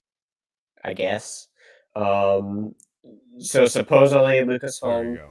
registered several domains a couple days ago. All right. Everybody can hear with everybody different- now. Okay. All right, excellent. With different sort of titles, all leading to essentially saying the same thing, right? They filed trademarks 2 years ago in Europe with the same tag to it. That's with goods and services for video games. And yes, and so anyway, title is from what it looks like is this called Indiana Jones and the Great Circle. Supposedly, I don't know if this screenshot is taken from the Nice. trailer. Hold on, let me go to the reveal trailer. But in the Great Circle, which people have been making a lot of Halo jokes about that. Secretly, he has to find the piece of paper with what is it? Van Gogh's perfect circle. His perfect drawn circle. Right. So hold on, I just want to look into something because I can't even think about it. So Was that Van Gogh or Da Vinci? I think it's Da Vinci. Oh, can't hear you, Chris. You're muted. That was Da Vinci, the Golden Circle. Yeah, Da Vinci. The golden circle, the perfect Stonehenge, circle. I'm thinking maybe the Great Circle. Could be tied to Stonehenge. that could be cool. Yeah. Could be a UFO because we No, got aliens. Gosh, no. They would not do that again. Please, no. Yeah, do not give me another Crystal Skull. Please, no. We need a tie-in, guys. No, God, no. God, no. I just ruined Chris's night. I feel do so we bad. think? Are you okay? Well, do we think Harrison Ford for the acting? No, not a chance. Ah! He Because won't they- do it. He won't They do have a it. history of using voice actors for Indiana Jones in video games. History, but this is. However, Yes. Harrison Ford has a history of coming back as Han Solo in Lego Star Wars. So, It depends on what his Yeah. age is in the game, because if it's like a It's younger my indie, again. you don't want to hear Harrison talking Okay. like this. So I I just can don't confirm, think that he would care to do it. Yeah, I don't think so either. Let's delve into this reveal trailer here that they did a while ago. Wait, there was a over what? 2 years ago. There were reveal trailer Original that announcement. Oh, the announced little. this. Yeah. 'Cause That, when you in the first shot, Apparently, our mics there's are literally messed up. a book there What? called. Oh, what? James says me and Spencer's. Oh, mics are that's messed up. why you're all echoey. Yeah, because I know why. I had the desktop too. I know what it is. It was, so we're good. Anyway, continue. I'm with James. James, you're right. What, the deep fake Indiana Jones? No, he said he'd likely drop kick the developer trying to ask him to voice Indiana Jones for the video game. Oh, Yeah, like I just don't see the interest. Like he didn't even want to do the movies, and he's an actor, you know. Yeah. Yeah. So it's like for Jim to do a video game where he's like, I don't give a fuck about video games. Get the fuck out of my house. He might be a gamer, actually. I'm secretly I would be a very gamer. surprised Hold to on. find Did that he out. game with Conan? Hold on, I gotta look this up. Yeah, I'm pretty sure he did the gaming. Clueless Gamer, right? Yeah. Clueless Gamer. I gotta find this. Trying to think of what he played though. Was this it? No. He wasn't on there. Okay. No, I wouldn't think so. But he did destroy Conan's assistant's Lego Millennium Falcon. That's That a was famous hilarious. clip from the Jordan Conan show. Schlansky's, yeah, George Schlansky, where he just throws it all over and it shattered like thousands of Legos just all over the floor. I and he's feel just for like- him that pain. I feel the pain for George Schlansky. all right. It's a But no, bunch he in wasn't the on gut. Clueless Gamer. No, oh well. I mean, yeah, maybe secretly a gamer. Maybe if he's like Maybe. in that I thought he retirement age now. was. There's Oh, no way. There's no Google way he that. plays Google video that. games. Is Harrison Does Harrison Ford play video games? play video games? Is Or maybe Harrison he did Ford at a one gamer? point in his younger years. Maybe. I'm really into Pac-Man. I'm a Cubert man. I love it when he jumps on those cubes. Guys, there's a Donkey Kong kill screen coming up.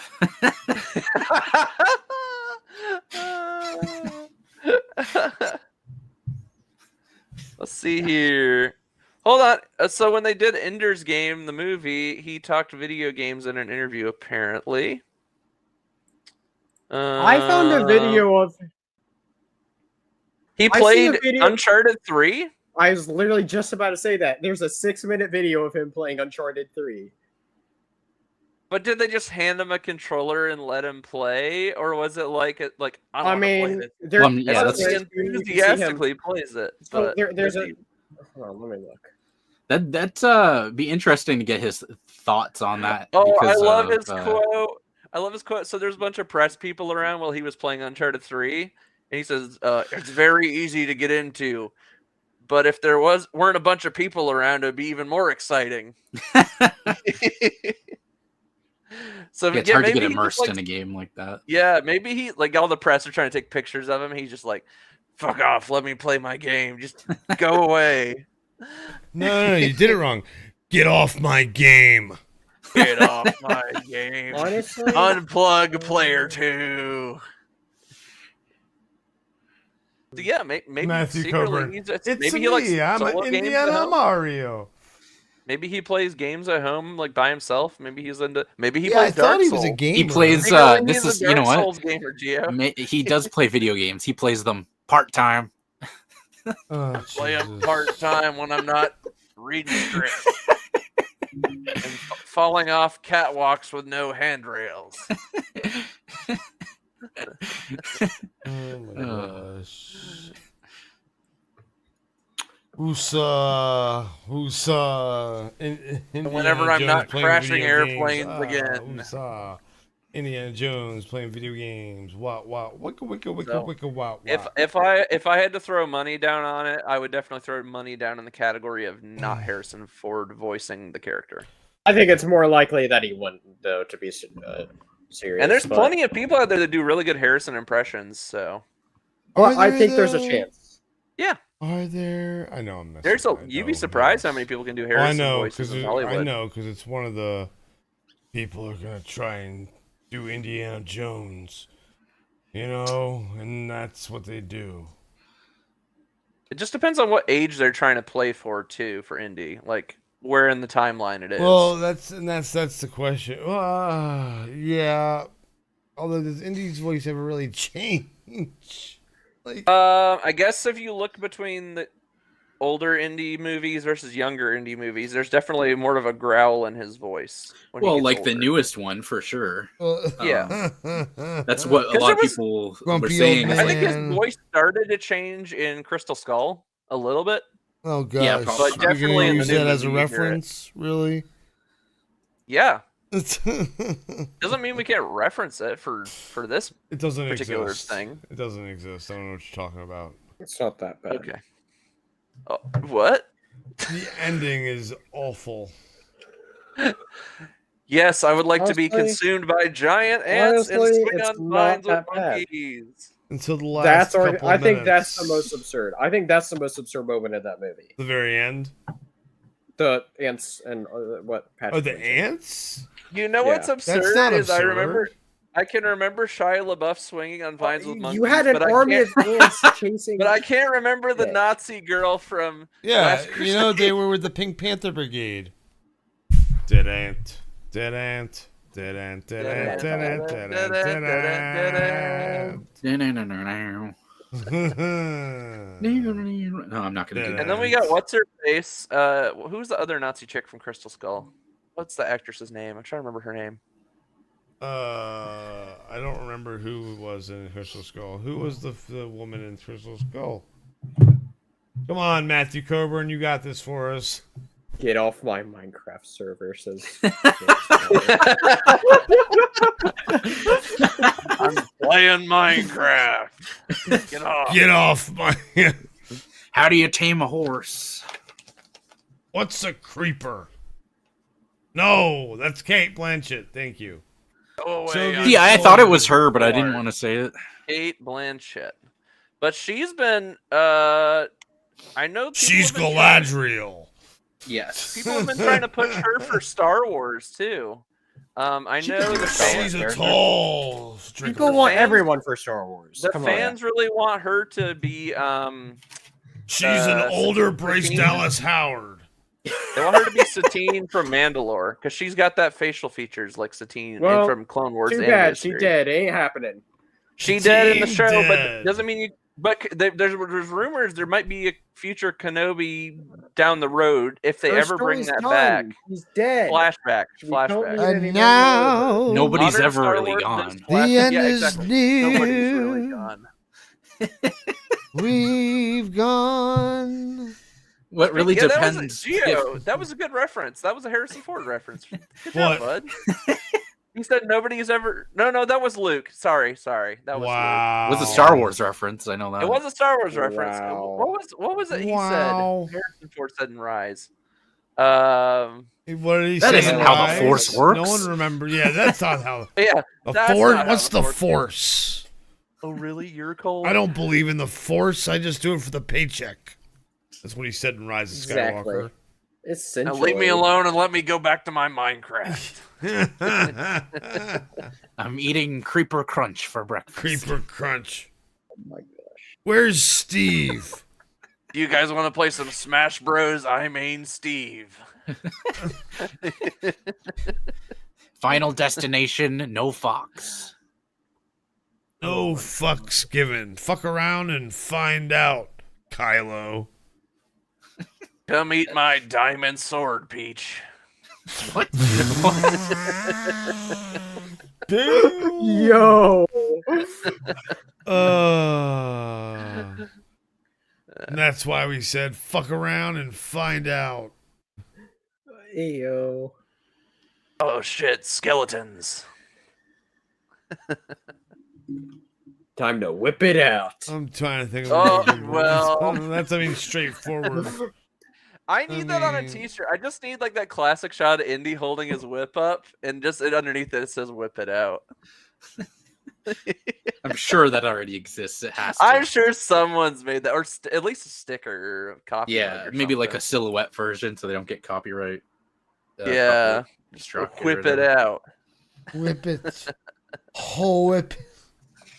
Whip it good. Oh, whip. Oh, whip it real good. Cool whip. Anything else on Indiana Jones, guys? No. I can't wait for it. That's all. It's going to be great. Uh, I think the release date will be this year. We will get. Yeah, it- this and about. I think this and about are No. Xbox's 2 big games this year. I think Avowed will be September. I think it's going to take that that Starfield slot again. It just seems like that would be the perfect time to release that game, I think. Possible. I don't think they would want that competing with Indiana Jones at the same time. We'll I mean, you see. can release We them. will You can find release out. them a month apart. You can do a month apart. We I will think. find out next time On Dragon Ball Z. God damn it. Fucking hell. What the fuck on Dragon Ball Z? Dragon. Extra. Oh wait. Man, I probably aged myself with that one. And we did have a little scoop there at the end of the article saying after it's over, we're getting a Elder Scrolls Online reveal because it is also coming said it officially at to the beginning. Xbox. Yeah. What did Spencer say? 'Cause What are you talking about? Wait. what did you just say? Because Patrick was speaking still, and then I didn't hear what you said. What are you talking about? You said Elder Scrolls. Hold on. I know I'll what hear he Patrick said. fully. I Did didn't they hear put what it at the Patrick said. beginning? They put it at the beginning and the end of the article. Why would they do that twice? What the hell? Because the article 'Cause they has said- so Okay, many forget me. words. Whoever wrote this article did a terrible job. It's because the article probably had to be so many words, and they're like, "Oh, I'll just add Probably. this at the beginning and this at the end." Yeah. Okay. Oh, you All right. It's Patrick. It's been It's good, guys. basic writing here, where they say, "Do you know how the introductory paragraph works?" They introduce everything, so they're they can- introducing yeah. at the end here, Jesus and also Elder Scrolls But Online here. but it's and then it's repetitive. Why would you say the expanded at same the end. information twice as what Chris was getting at? But but they do the same thing for the main games here. They listed all the games and then went into it in detail, Yeah. which is what the same thing they did here. But here's the thing: with the Elder Scrolls Online, they don't go into detail. They just list Yes, the they same thing do. twice. They say game's next major chapter, I'm the having zone storyline, and other flashbacks major of features. Kevin myself. That's very brief, though. That's not like where they go deeper like they did with the others. I'm having flashbacks of myself and Kev. Oh God. Yeah, I don't get why they All right, did this. anyway. That's yeah. In other That's, words, who cares? It's how It's not writing works, descriptive. Patrick. yeah, Oh but my this is lazy writing. Then write it less lazy for them. I'd give out more information first of all. You can write for them. You just But I gotta- know with all these NDAs, they're being all secretive because that's how gaming companies are these days. They don't want to give away too much. Sure. All right. yeah. Anyway, Anyways, So, moving this. on. Anywho, that's all. That's all, folks. We went on forever. we Yeah, rambled. yeah. We did what we And said we were none gonna of us do. are wearing red shirts.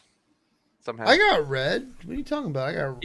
You got red on your shirt, yeah, okay. Close But enough. not a primary And on my red shirt. hat. That's what he's saying. Oh We yeah. got the red hat. He's memo again basically this week. trying to say that he's the best because he is. No, I'm not wearing a red shirt either. Oh, you're wearing a red hat, so close enough. But Well, we it's not a both red have shirt. red on. We both have red on our hats, so that's whatever. Sure. I got lots of red things on my desk. My water can's red. There you go. See, that's the most red thing I think out of everybody tonight. The liquid death can. My keyboard is always red. I have a red bookmark. Look at that. What is that? bookmark. Oh, Dawn of DC. Okay. My keyboard is always red. Nice. Going with the Sith theme. You got red on you. I got this. Ooh, Those peanut butter look M&Ms. Orange. It's a reddish orange bag. It's similar color to what's on the screen. Yeah, close enough. True. Close enough. Close True. enough.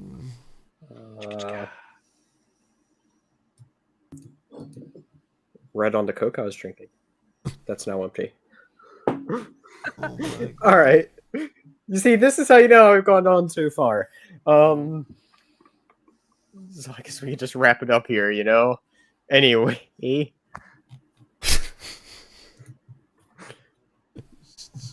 Yeah. Uh-huh. Yeah, let's end it. All right, guys. This was the red shirts. I'm the dingus. That's part of this. That is also And you have a den.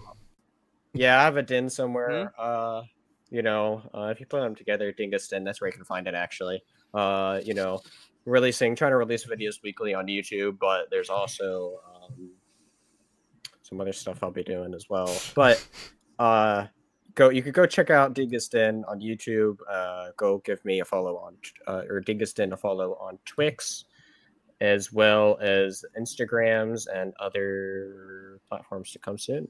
And keep an eye out for some different things I'm doing. Actually, I do have something cool I'm doing that I haven't talked about on here because it's a new thing. If you look around on the Discords, you know this. But just to talk about it on stream, I am doing I'm doing something new with Comic Club. Right now, dubbing it as Community Comic Club, to where anyone can join in on it.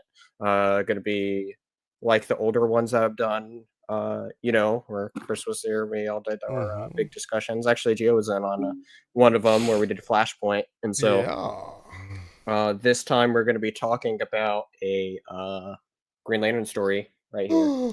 Not this full thick thing because this would be giant, but I did a video. Let's see, I included Blue and Chris. We talked about Green Lantern Rebirth, where they're going to be talking about the Green Lantern arc that goes after that, which is the beginning arc of the main Jeff Johns Green Lantern called Green Lantern No Fear. It's included in this thick thing here. And so, No fear. So we will be talking about that on my Discord. Anybody is welcome to join. If you want a link, just hit me up. And it is going to be hosted Saturday, 3 p.m. Eastern, 2 Central. So it'll be a good time. I already got a bit of people saying they're interested, and going to be making that a different sort of like audio-based comic club that I'll be doing that will be released on YouTube later on. As well as other audio platforms, including Spotify. And Spotify Apple, for sure. Apple. I'll try the others as soon as Spotify stops making it. What? But anyway, we'll go. That's a whole. When you put it on Anchor, that puts it everywhere. Right, which is now the other thing. Oh yeah, the Spotify thing. That's right. But I'm having technical difficulty with these because it's stupid. So. You always have technical difficulties with everything. Do I though? You do. All right. Anyway, go check out the Dingus Den. Goodbye. And, even if you're not going to actively participate in the discussion, come on and listen in because they'll be using the stage. I might even sit in. There might be food. Oh wait, there might be food. It's virtual. How's there food? You lied to the people already. I know. Like the episode of SpongeBob where Plankton's eating the holographic meat. But anyway, James, there might be weed. If Chris is there, especially. I don't know if I'll be there. I don't know if I'll be there. What's the date again on it? I smoked too much weed. I can't remember. Saturday, 2 your time. Yeah. You're gonna want to go back and watch this episode. Yeah, Chris, people. You are so high right now. I know. Fantastic. I'm well aware. Well, it doesn't help. I've also got pain meds in me, so it's like a combination of like, and then like laughing hysterically and doing stupid shit, and then we're talking about I don't even know what, because so much stuff that we're just rambling on about. Because why? What's the show called, folks? Wham-ba-wing words. I don't think that came out right. No, it did not. So, again, I ask, what show is this? Woo. Any takers? Anybody? Gio, what's the show called? I don't even know what you're talking about. Rambling. What's our show called? Oh, this show. Yes. Yes, this show is Rambling Red Shirts, brought And what to you have we by been the Red Shirts doing? Remastered. What have we been doing? We've been doing quite a bit of rambling. There you go. There's a lot of laughing tonight. There's been a lot of laughter. That's I've good. enjoyed Laughter this is good episode. for you. It's good for the soul. Yeah. Good exercise for the mouth or something like that. Pause.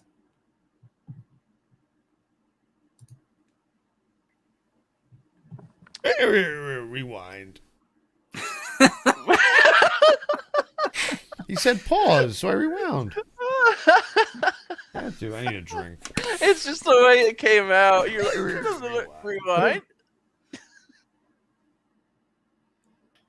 All right. We're done. I'm done. I got nothing else. I don't know what else to say. I'm done. Gio, where can the people find you? Out in them streets? No, I don't know.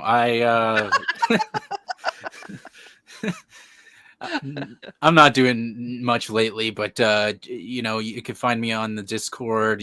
I have my YouTube channel and my Twitch at Geo the Sage. You can find me there, but I'm not doing much right now with them. But if you want to be first on the boat, or Here comes however- Chris. then Oh, I can't do this. How do people do this shit? Oh, God, never mind. Oh, boy. Anyway, you know that shit where people keep going down? My knees can't do that. Oh, I can do that. Let me see if Oh, I can still do great. that. I might be able to do that. Thanks, youngin. Let's try this. Here we go. Here we With go. his You guys controller ready? in his hand. Why? Yeah. There you go. Perfect. the chair definitely helped. Yeah, it did. Oh, and then you hit the dresser or whatever that is. That's funny. Matthew Coburn, yes, the streets of Canada, the safest streets in the world. Well, That's is that the street? Yes, Is that and the streets that Drake's always rapping about? You know. Gio, read that last comment for us. no, I refuse. No way. I will From not. the I will not streets. be your Canadian monkey. Yes, you will. Dance, monkey, dance. Oh boy. Where I need, can they- instead of peanuts, you got to give me poutine. Sounds delicious. Then I'll dance. Then You'll dance. Poutine. How do you like your poutine, Gio? a lot. Suck. Like a Rice Krispie treat. Like, Yeah, when we are- were talking. When you're high, like, are you just like craving poutine? No, but sometimes it's one of those things where I just don't think about it for a while, and then like I get reminded Yeah. that it exists, and I'm like, oh yeah, it's the best thing ever. That's a Give me some thing. of that. Hey man, cheese, gravy, and French fries. Oh, French fries. Yeah. Yeah. Freedom fries, as we like to call them around here. Fucking hell. Freedom fries. Wow. And I'm You get like proud fancy to be ones an too. Well, I American. don't need to go on another tangent. No. Waffle fries. This is not Ooh, tangents. poutine with waffle fries. We need to make that thing. Oh my god, it's a thing already. It's Is happened. it with waffle Yeah. fries though? It's happened. Yes. Okay. What about Arby's curly fry poutine? I don't- Yeah, I've made one. Yeah, I think they Arby's does sell that in Canada.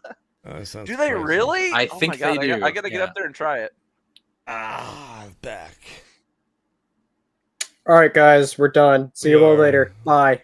Wait, we're almost at 3 Well, hours. we're not Let's done wait. yet. We haven't done all of our outros yet. Gio, did you finish? Yeah, Yeah, I she think is so. done. Okay. Close enough. He's All right. been done.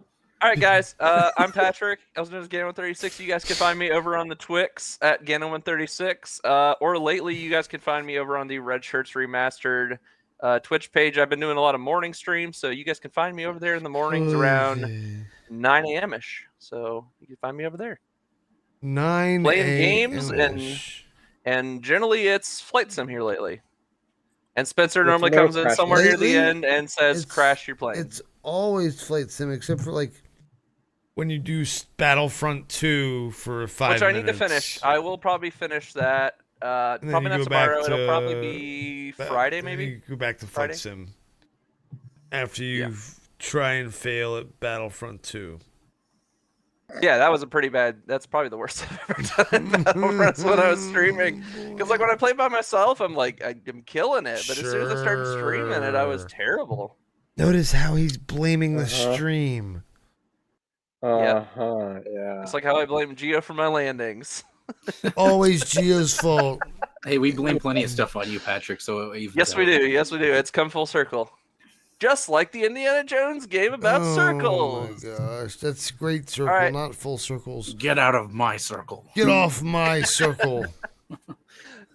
Quit touching my Minecraft circle. Indiana Jones in Squid Game.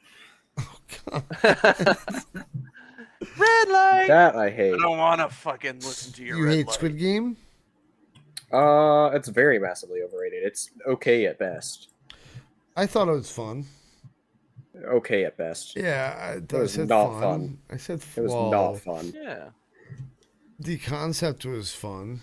It could have been written way better. It was also Very generic. I did not. What generic Squid Game? Yeah. What The was main surprise generic about it? It's not generic at all. What was generic? you know It's what? just weird.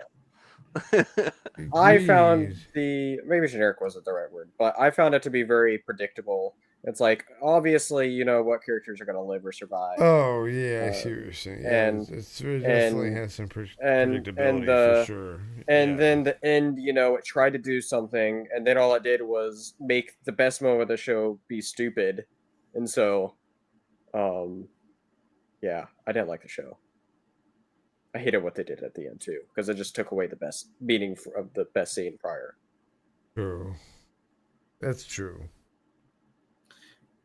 It seemed like they were banking on a second season before they were even finished the first, which is, you know. Well, they I don't like were right. I don't mind how they left it open ended. I don't know where they'd go from it or if I even care enough to watch it. But it's just one of those shows where it's like I watched it, everything went pretty much exactly as I thought it would, and then they were in the best moment of the show. So you know, they didn't leave. It wasn't that good. Anyway, Red light. I'm done. Green light. I'm out. Bye. pop, pop, pop, pop, pop, pop, pop, pop. Speaking on the way out, Chris, where can people find you? Here. Discord. Partridge in a pear tree. On a partridge in a pear tree. I'm writing the partridge that's on the pear tree. So. And while you're writing that down, I will write down your dog's names. I didn't say writing. I said writing. Oh, writing. But I'll be writing them down. Are they? What are their names? Otis, No. Odie, Nope. Floofer McGee, Nope. and Terrence? Terrence. Sure, we'll go with that one. I don't know where you came up with those, but yeah, no. But Out of his ass. Oh, literally. Matthew said yellow light go very fast. I love it. out of his ass.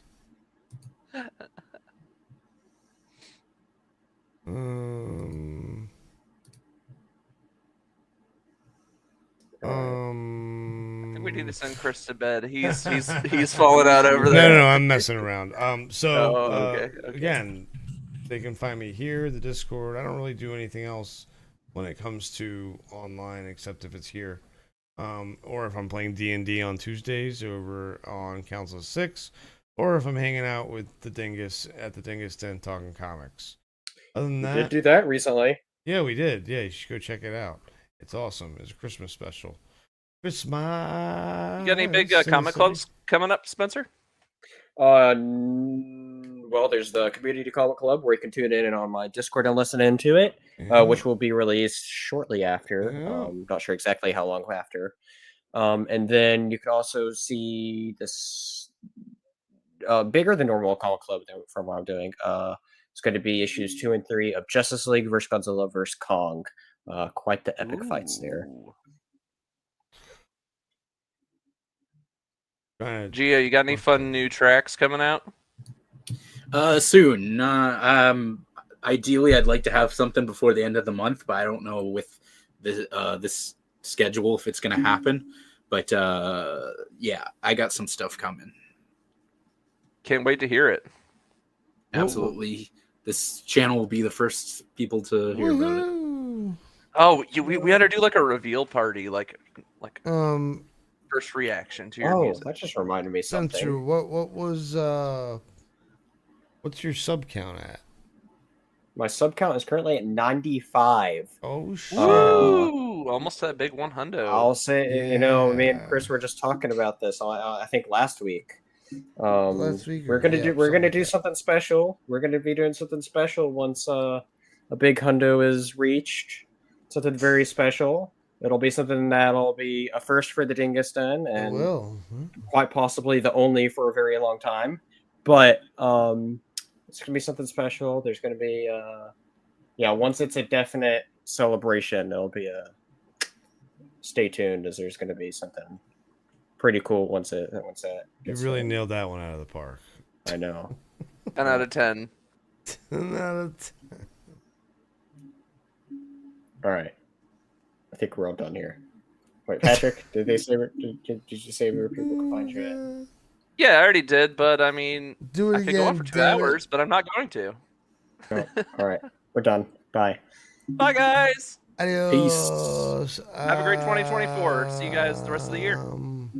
Sure, what they said. We'll be Best back of- all this year. More Best. episodes. This is more going fun. right into the best of 2024. For Heck yes. sure, man. For sure. All right, say goodbye, everybody. Bye. Peace and Toodles. love, everyone.